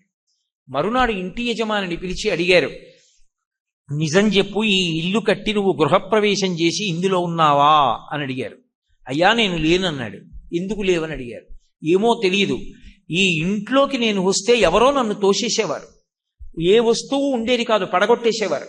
భయపడి నేను ఇంట్లో ఉండలేదు, మీరు వస్తే అది పారిపోతుందని మిమ్మల్ని తీసుకొచ్చి ఇందులో దింపానన్నాడు. అంతంత స్వార్థాలుంటాయి. నృసింహ భారతీ స్వామి వారు తన కమండలంలో నీళ్లు జల్లితే పారిపోయింది. మహాత్ముల యొక్క పాద ధూళి యందు సమస్త తీర్థముల యొక్క సారం ఉంటుంది. అందుకే వారు గడప దాటి లోపలికి వచ్చి పాదం పెడితే పాదములకు ఉన్నటువంటి రజస్సు పడిన కారణం చేత ఇల్లు అభివృద్ధిలోకి రాకుండా ఉన్నటువంటి ప్రతిబంధక శక్తులన్నీ కూడా ఉపశమిస్తాయి. అది అందరి యందు సాధ్యం కాదు. ఎక్కడో ఎవరో మహాత్ములు ఉంటారు. మనం అటువంటి వాళ్ళం కాదు కాబట్టి లోకంలో ఎవరూ అలా ఉండరు అనకూడదు, తప్పు. నాకు కడుపు నొప్పి ఉందనుకోండి, లోకంలో కడుపు నొప్పి లేని వాళ్ళు ఉండరండి అనకూడదు. నాకు కడుపు నొప్పి తప్ప ఊళ్ళో వాళ్ళు బాగానే ఉంటారు. కాబట్టి నాకు అటువంటి శక్తి లేదు, నా జీవితంలో నేను ఎప్పుడూ తపస్సు చేయలేదు, నాకు భగవంతుడి గురించి ఆలోచన లేదు, నేను ఎప్పుడూ అసలు శాస్త్రాలు చదవను, నాకు వాటి మీద నమ్మకం లేదు, కాబట్టి ఊళ్ళో వాళ్ళు ఎవరికీ కూడా ఉండకూడదు, అలాంటి వాళ్ళు ఉండరు అని నువ్వు తీర్మానం చెప్పకూడదు. నీకు అందులో ఏం తెలుసు అని అసలు చెప్తాను? నువ్వు నీకు చెప్పడానికి మాట్లాడడానికి నీకున్న అధికారం ఏమిటి దాని గురించి? కాబట్టి మహాభక్తులైనటువంటి వారి పాద ధూళి సమస్త తీర్థ సారమతంచు తెలియలేని వారి, అలా తెలుసుకోలేని వాళ్ళు ఎవరున్నారో వాళ్ళు, వారి వారి వారి కూడిన వారి, ఆయనతో ఉన్నవాళ్ళు, ఆయనతో ఉన్నవాళ్లతో ఉన్నవాళ్ళు, ఆ ఉన్నవాళ్లతో కూడిన వాళ్ళు, అలాంటి వాళ్ళు ఎవరున్నారో, ఎవరు అసలు పుణ్యం చెయ్యరో, ఎవడికి మనుష్య శరీరం ఇచ్చినా నిరుపయోగం అయిపోతుందో, తాను సుఖపడితే చాలు తప్ప ఇతరుల సుఖం అక్కర్లేదనుకుంటున్నాడో, ఇతరుల సంతోషము చేత తాను సంతోషించడో, పుణ్యకర్మాచరణమునకు శరీరాన్ని వాడడో, అటువంటి వాడికి మనుష్య శరీరం ఎందుకయా? తొలుత కట్టి తెండు దూతలారా, ముందు అలాంటి వాళ్ళని పట్టుకొచ్చేసేయండి, పాశాలు వీసి అన్నాడు యమధర్మరాజు గారు. కాబట్టి మనుష్య శరీరం అనేటటువంటిది అంత గొప్ప సాధనము. కాబట్టి ఆ సాధనంతో ఏం చెయ్యాలి అంటే, కురు పుణ్య మహోరాత్రం, రాత్రి పగలు కూడా పుణ్యకర్మాచరణము చెయ్యి. ఇక 4వది స్మర నిత్యమనిత్యతాం, అప్పుడప్పుడు కనీసం ఒక్కసారైనా ఆలోచన చేస్తుండు. ఒక రోజులో ఒక పర్యాయం కాకపోయినా అప్పుడప్పుడైనా ఆలోచించు, ఒక్క విషయాన్ని ఆలోచించప్పుడు సత్యము రూఢమవుతుంది. అయితే ఆ ఆలోచన చేసే ముందు నిర్భయమైన ఆలోచన చెయ్యాలి. మా తాతగారు కూడా శరీరంతో ఉండేవారు, మా తాతగారు శరీరం వదిలిపెట్టేయాలనుకోలేదు, కానీ ఊపిరందక ఒకనాడు శరీరం విడిచిపెట్టేశారా లేదా? మా తండ్రి గారు శరీరం విడిచిపెట్టేశారా లేదా? మా పెద్దనాన్నగారు, మా పినతండ్రులు శరీరం విడిచిపెట్టేశారా లేదా? కాబట్టి శరీరం అనేటటువంటిది ఉండేది కాదు, ఏదో ఒకనాడు ఈ శరీరం వెళ్ళిపోతుంది. కాబట్టి ఇది అనిత్యము, ఈ శరీరము ఎప్పుడూ ఉండేది కాదు. మరి ఎప్పుడూ ఉండేదేది? ఆత్మ. దానికి వినాశనము లేదు. అది అగ్ని చేత కాల్చబడదు, నీటి చేత తడపబడదు, ఖడ్గము చేత నరకబడదు, అది ఎప్పుడూ ఉంటుంది. నువ్వు నీ బుద్ధిని ఇటు నుంచి అటుకి మారిస్తే నిర్భయత్వం, ఎప్పుడూ అసత్యము వైపుకి నిలబడితే భయం. ఏది వెళ్ళిపోయి తీరుతుందో అది ఉండిపోవాలని కోరుకోవడమే భయం. శరీరము ఎంత పట్టుకున్నా ఉండదు, వెళ్ళిపోతుంది. అది ఎప్పుడో అప్పుడు వెళ్ళిపోవలసింది. ఎప్పుడో అప్పుడు వెళ్ళిపోయేటటువంటి శరీరం ఉండిపోవాలని కోరుకుంటే వెళ్ళిపోతుందన్న భయం ఉండిపోతుంది. వెళ్ళిపోయేది వెళ్ళిపోతుంది, ఉండిపోయేది ఉండిపోతుంది. ఆ ఉండిపోయేదేదే అది నేను. కాబట్టి నేను వెళ్ళడం అన్నది లేనే లేదు, నేను ఎప్పుడూ ఉంటాను. ఆత్మసత్యము రూఢము చేసుకుని ఎప్పుడూ ఉండేదాని యందు నిలబడగలిగితే భయమునకు హేతువు లేదు. అసలు ఉండడానికి అవకాశం లేనిది ఉండాలని కోరుకుంటే ధైర్యంగా ఉండే అవకాశం లేదు. నాను సూచింతి పండితాహ అంటాడు. అసలు పండితులైనటువంటి వారు అశాశ్వతమైన దాని గురించి ఏడవరు, శాశ్వతమైన దాని గురించి పొంగరు. ఇక దీని గురించి నువ్వు ఏడుస్తున్నావు అని అడిగాడు అర్జునుడిని కృష్ణ భగవానుడు. కాబట్టి దృష్టికోణాన్ని మార్చుకో, అసత్యమైన వస్తువుని పట్టుకుని ఉండాలని కోరకు, పోతుందేమో అన్నది భయం. నేను ఒక నీటి బుడగ వంక చూసి ఆ నీటి బుడగ ఉండాలి ఉండాలి ఉండాలి, ఈ బుడగ ఉండకూడదు, బుడగ పేలిపోకూడదు, బుడగ పేలిపోకూడదు అంటున్నాను అనుకోండి, నేను ఎంత తలమొత్తుకున్నా ఆ బుడగ కొంతసేపు ఉండి పేలిపోవలసిందే. నీట పుట్టిన బుడగ నీటిలో పేలిపోతుంది, దానికి అధిష్టానమైన నీరు అలాగే ఉంటుంది. ఒక అల బయలుదేరింది అనుకోండి సముద్రంలో, సముద్రపు నీటిలోంచే అలొస్తూ ఉంటుంది. అల వస్తుంటే ఎంత అందంగా ఉంటుందో, ఇలా పైకి లేస్తుంది.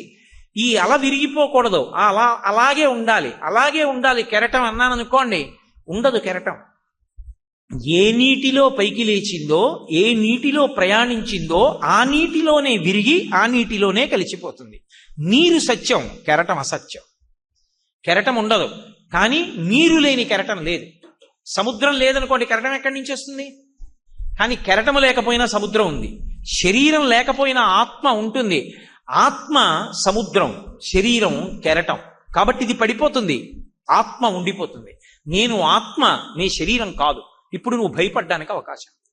కానీ ఇది నోటితో చెప్పినంత తేలిక కాదు, సాధన చెయ్యాలి. ఆ సాధన చేయడానికే స్మర నిత్యమనిత్యతాం, దాన్ని వివేకం అంటారు శాస్త్రంలో. వివేక చూడామణి అంటారు. వివేకము అంటే నిత్యానిత్య వస్తు వివేకము. ఏది ఉంటుంది ఏది ఉండదు ఇది తెలుసుకుని ఎవరుంటాడో వాడు వివేకమును కలిగినవాడు. అది తెలుసుకోకపోతే, దాని గురించి ఎప్పుడూ ఆలోచించకపోతే వివేకము లేదు. స్మరణ చెయ్యగా, ఆలోచించగా, పరిశీలించగా, శాస్త్రాన్ని పట్టుకోగా, అభ్యాసం చెయ్యగా, గురుపాదములు పట్టగా, నయితి నయితి నయితి నయితి అంటూ దూరం చేస్తూ ఒక్కొక్క దాన్ని పక్కన పెట్టగా, ఏదో ఒకనాడు నీ బుద్ధి ఆత్మ సత్యమనేటటువంటి అనుభవమునందు అద్వితీయానుభూతి ఎందు నిలబడగలిగినటువంటి అదృష్టము ఈశ్వరుడు కటాక్షమిస్తాడు. ఆ సాధన అద్భుతంగా నడుస్తుంది. దానికే రామకృష్ణ పరమహంస ఉపమానములు చెప్పారు. అది చీమలా, బాతులా, హంసలా, చేపలా ఉండడం నేర్చుకో. స్మర నిత్యమనిత్యతాం. ఎందుకో తెలుసా? నిత్యమైనది అనిత్యమైనది లోకంలో ఎప్పుడూ కలిసిపోయి ఉంటుంది. కలిసిపోయి ఉంటే తప్ప నిత్య వస్తువు యొక్క గొప్పతనం అనిత్య వస్తువు ఉంటే కానీ ప్రకాశించదు. చీకటి ఉంటేనే వెలుతురు గొప్పతనం తెలుస్తుంది. అసత్యం ఉంటేనే సత్యము యొక్క గొప్పతనం తెలుస్తుంది. అధర్మం ఉంది కాబట్టి ధర్మము యొక్క గొప్పతనం తెలుస్తుంది. ఆత్మ అశాశ్వతమైన శరీరము ఉన్నాయి కాబట్టే అశాశ్వతమైన శరీరం గురించిన భయం పోయిన నాడు శాశ్వతమైన ఆత్మ వలన ధైర్యము కలుగుతుంది. ఈ విచారణ కొరకు ఎలా ఉండాలి అంటే, పంచదార ఇసక కలిపేసి తెచ్చి నేను పోగు పోశాను అనుకోండి, లేకపోతే ఇలా నిరిపి విడిచిపెట్టాను అనుకోండి, నేను చెప్పక్కర్లేదు, ఇంత ఉంటుంది చీమ. అది వచ్చి ఇసుక పంచదార కలిసి ఉంటే పంచదార కణాలన్నిటినీ కూడా ఏరేస్తుంది. ఏరేసి ప్రతి పంచదార కణాన్ని పట్టుకెళ్ళిపోతుంది. చీమలు పట్టుకెళ్ళిపోయేదాకా మీరు ఊరుకుని ఇక చీమల దగ్గరికి రాలేదు అన్నప్పుడు చూడండి, ఇసుక ఒక్కటే మిగులుతుంది. ఏది సారమో దాన్ని చీమ పట్టుకెళ్ళగలిగింది సాధనతో. ఇసుక నాకొద్దు, పంచదార కావాలి, తీసుకుంది. ఏది నిత్యము ఏది అనిత్యము సాధన చేత ప్రయత్నించు, తెలుస్తుంది. అలాగే బాతు నీటి మీద వెడుతూ ఉంటుంది. నీరు చిమ్ముకుని వచ్చి మీద పడింది అనుకోండి, ఏ కారణం చేతనైనా ఒప్పుకోదు బాతు.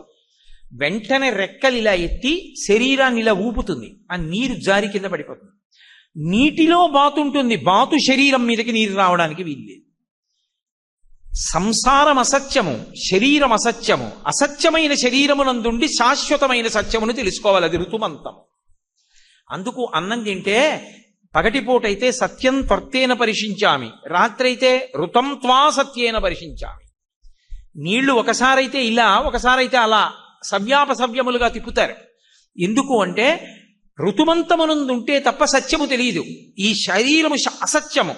అసత్యమైన శరీరము నందుండి సత్యమైన ఆత్మ ఎరుకలోకి రావాలి. అసత్యమునందుంటే తప్ప అసలు సత్యము ఎరుకలోకి రాదు. కాబట్టి అసత్యం ఇది అని తెలుసుకునేదాకా దాంతో పట్టుకుని ఉంటాడు. ఇది అసత్యమని తెలుసుకున్న తర్వాత దాని మీద భ్రాంతి ఉండదు, ఇంకా దాన్ని వదిలిపెట్టాడు, బలవంతంగా చంపక్కర్లేదు.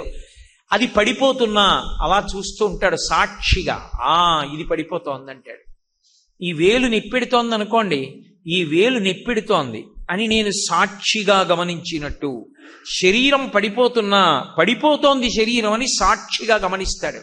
తెలుసుకుంటున్న ప్రజ్ఞగా ఉంటాడు. అది ఆత్మ, అది ఎప్పుడూ ఉంటుంది, అది నశించదు.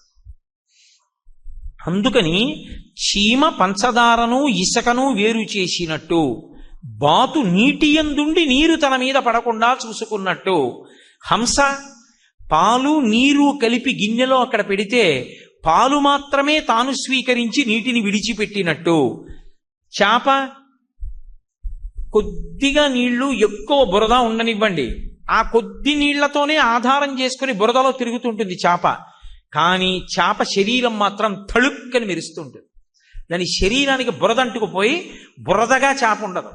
అది మాత్రం ఇలా పైకి ఎగిరితే బురదలో చేపలు పైకి తుళ్ళుతుంటాయి, ఎగురుతుంటాయి. ఎగిరినప్పుడు తెల్లగా తళుక్కన మెరిసి మళ్ళీ బురదలో పడుతుంటాయి. దాని ఒంటికి బురద అంటదు.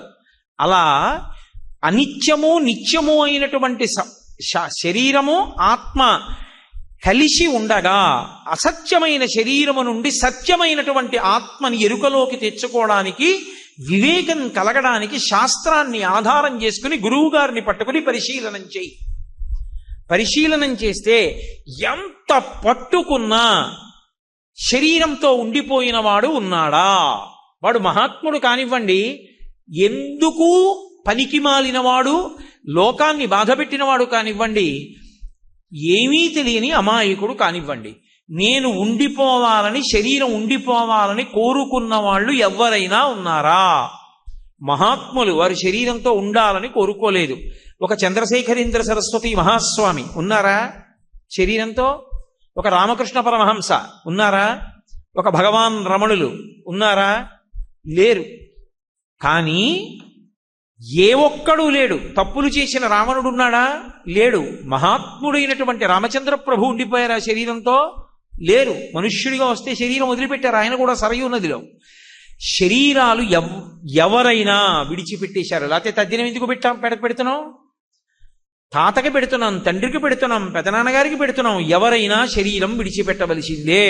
పట్టుకుంటే ఉండేది కాదు, పట్టుకోకపోయినా ఉండేది ఆత్మ. కాబట్టి ఏది ఉండిపోతుందో అది నేను, భయం పోయింది. ఉండనిది నేనని పట్టుకున్నావు, అది ఎటూ ఉండదు, కాబట్టి నీ భయము పోదు. అదే పునర్జన్మకి హేతువు అవుతుంది. నిర్భయత్వం ఎప్పుడు అంటే అద్వితీయానుభూతి యందు ఆ ఆత్మ తప్ప వేరొకటి లేదు అన్నది రూఢము అయి అనుభవంలోకి రావాలి. అలా అనుభవంలోకి రావాలంటే భక్తితో కూడినటువంటి పుణ్యకర్మాచరణము చేస్తే దాని వలన ఫలితం కావాలని కోరకపోతే చిత్తశుద్ధి కలిగి, ఎక్కడ చిత్తశుద్ధి ఉంటుందో అక్కడ ఈశ్వరానుగ్రహం చేత జ్ఞానము కలుగుతుంది. ఆ జ్ఞానము వలన ఇక పుట్టవలసిన అవసరం లేని మోక్షాన్ని పొందుతాడు. కాబట్టి జీవితం పండాలి అంటే మనుష్య జీవితంలో ఎప్పుడూ 4 విషయాలు బాగా జ్ఞాపకం పెట్టుకో. త్యజ దుర్జన సంసర్గం, పొరపాటున కూడా దుర్మార్గుడైన వాడిని పక్కనకి చేరడానికి అంగీకరించవద్దు. 2 భజ సాధు సమాగమం, ప్రయత్నపూర్వకంగా కష్టపడైనా సరే మంచి వాళ్లతో నువ్వు సహవాసం చెయ్యి భగవద్భక్తులతో. 3 కురు పుణ్యమహోరాత్రం, రాత్రా పగలా చూడకు. ఈ శరీరం ఉన్నంతకాలం చేయగలవు కాబట్టి నువ్వు ఎంత పుణ్యం చేయగలిగితే అంత పుణ్యం చేసుకుంటూ వెళ్ళిపో. అది నీ జీవుణ్ణి కాపాడుతుంది. నువ్వు ఎవరికో ఏదో పెట్టావా పెట్టలేదా కాదు, భగవన్నామం చెప్పు చాలు. అంతటా భగవంతుణ్ణి చూడు చాలు. కష్టంలో ఉన్నవాణ్ణి చూస్తే దయతో ఉండు చాలు. నీకన్నా అధికుణ్ణి చూస్తే గౌరవించు చాలు. పెద్దలు కనబడితే నమస్కరించు చాలు. దాని చేత పుణ్యకర్మాచరణము జరుగుతుంది. ఆ పుణ్యమే జీవుణ్ణి కాపాడుతుంది. స్మర నిత్యమనిత్యతాం, ఏది శాశ్వతమో ఏది అసత్యమో జీవితంలో తెలుసుకో. తెలుసుకున్న నాడు ఇంకొక పెద్ద విశేషం కలుగుతుంది.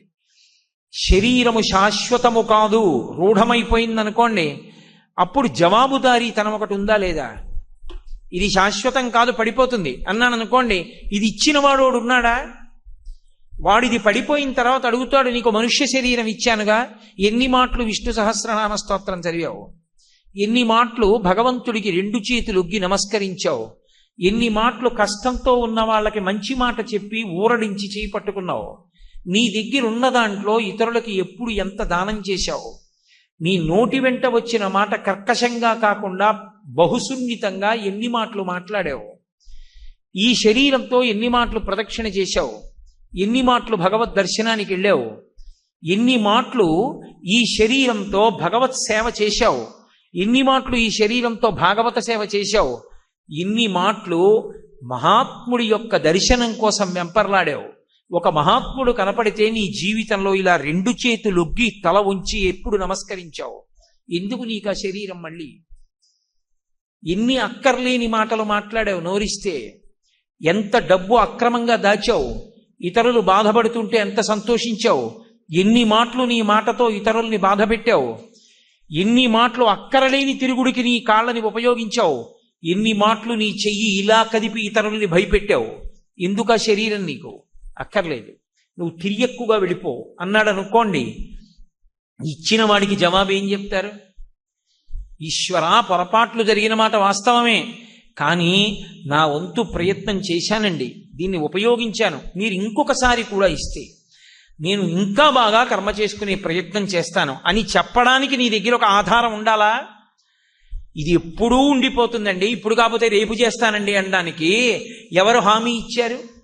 కాబట్టి స్మరనిత్యం అనిత్యతాం, ఏది శాశ్వతమో ఏది అశాశ్వతమో గుర్తుపెట్టుకొని శరీరము ఉండగానే దీపం ఉండగా ఇల్లు చక్కబెట్టుకో అన్న మాటకు అర్థం అది. ఇది ఉండగా రాత్రి పగలు అని ఆలోచించకో, ఎంత చెయ్యగలిగితే అంత పుణ్యం చెయ్యి. స్మరనిత్యమనిత్యతాం, నిత్య వస్తువుని అనిత్య వస్తువు గురించి ఆలోచన చేస్తూ ఉండు. అప్పుడు ఇది వెళ్ళిపోతుంది కాబట్టి వెళ్ళిపోయే లోపల దీన్ని వాడుకోవాలి అన్న స్పృహ వస్తుంది. ఒక రైలు టికెట్ కొనుక్కున్నాం అనుకోండి, అది వెళ్ళిపోయే లోపల రైలు ఎక్కేయాలి, పరిగెడుతున్నావా లేదా? ఒక సినిమా టికెట్ కొనుక్కున్నావు, మొదలైపోయే లోపల వెళ్ళాలని పెడుతున్నావా లేదా? ఇది కూడా వెళ్ళిపోతుంది, వెళ్ళిపోయే లోపల దీన్ని వాడుకోవాలి, అదే జీవుడికి పనికొస్తుంది. మరి పుణ్యకర్మ ఎందుకు చెయ్యం? కాబట్టి స్మరనిత్యమరిత్యతాం కురు పుణ్యమహోరాత్రం భజ సాధు సమాగమం త్యజ దుర్జన సంసర్గం. ఈ 4 సోపానములు మర్చిపోకు. ఈ 4 జ్ఞాపకం పెట్టుకున్న నాడు జన్మ పండుతుంది అని మనకి పెద్దలైనటువంటి వారు 4 సోపానములను ఇచ్చారు. నిన్న 2 సోపానముల గురించి, ఇవాళ 2 సోపానముల గురించి మాట్లాడాను. రేపు కూడా భగవత్ సంబంధంతో ఆయన అనుగ్రహాన్ని పొందడానికి ఏది ప్రధానమైనదో అటువంటి దాని గురించి నా చేత ఈశ్వరుడు పలికించి నన్ను మిమ్ములను కూడా ధన్యులను చేయుగాక.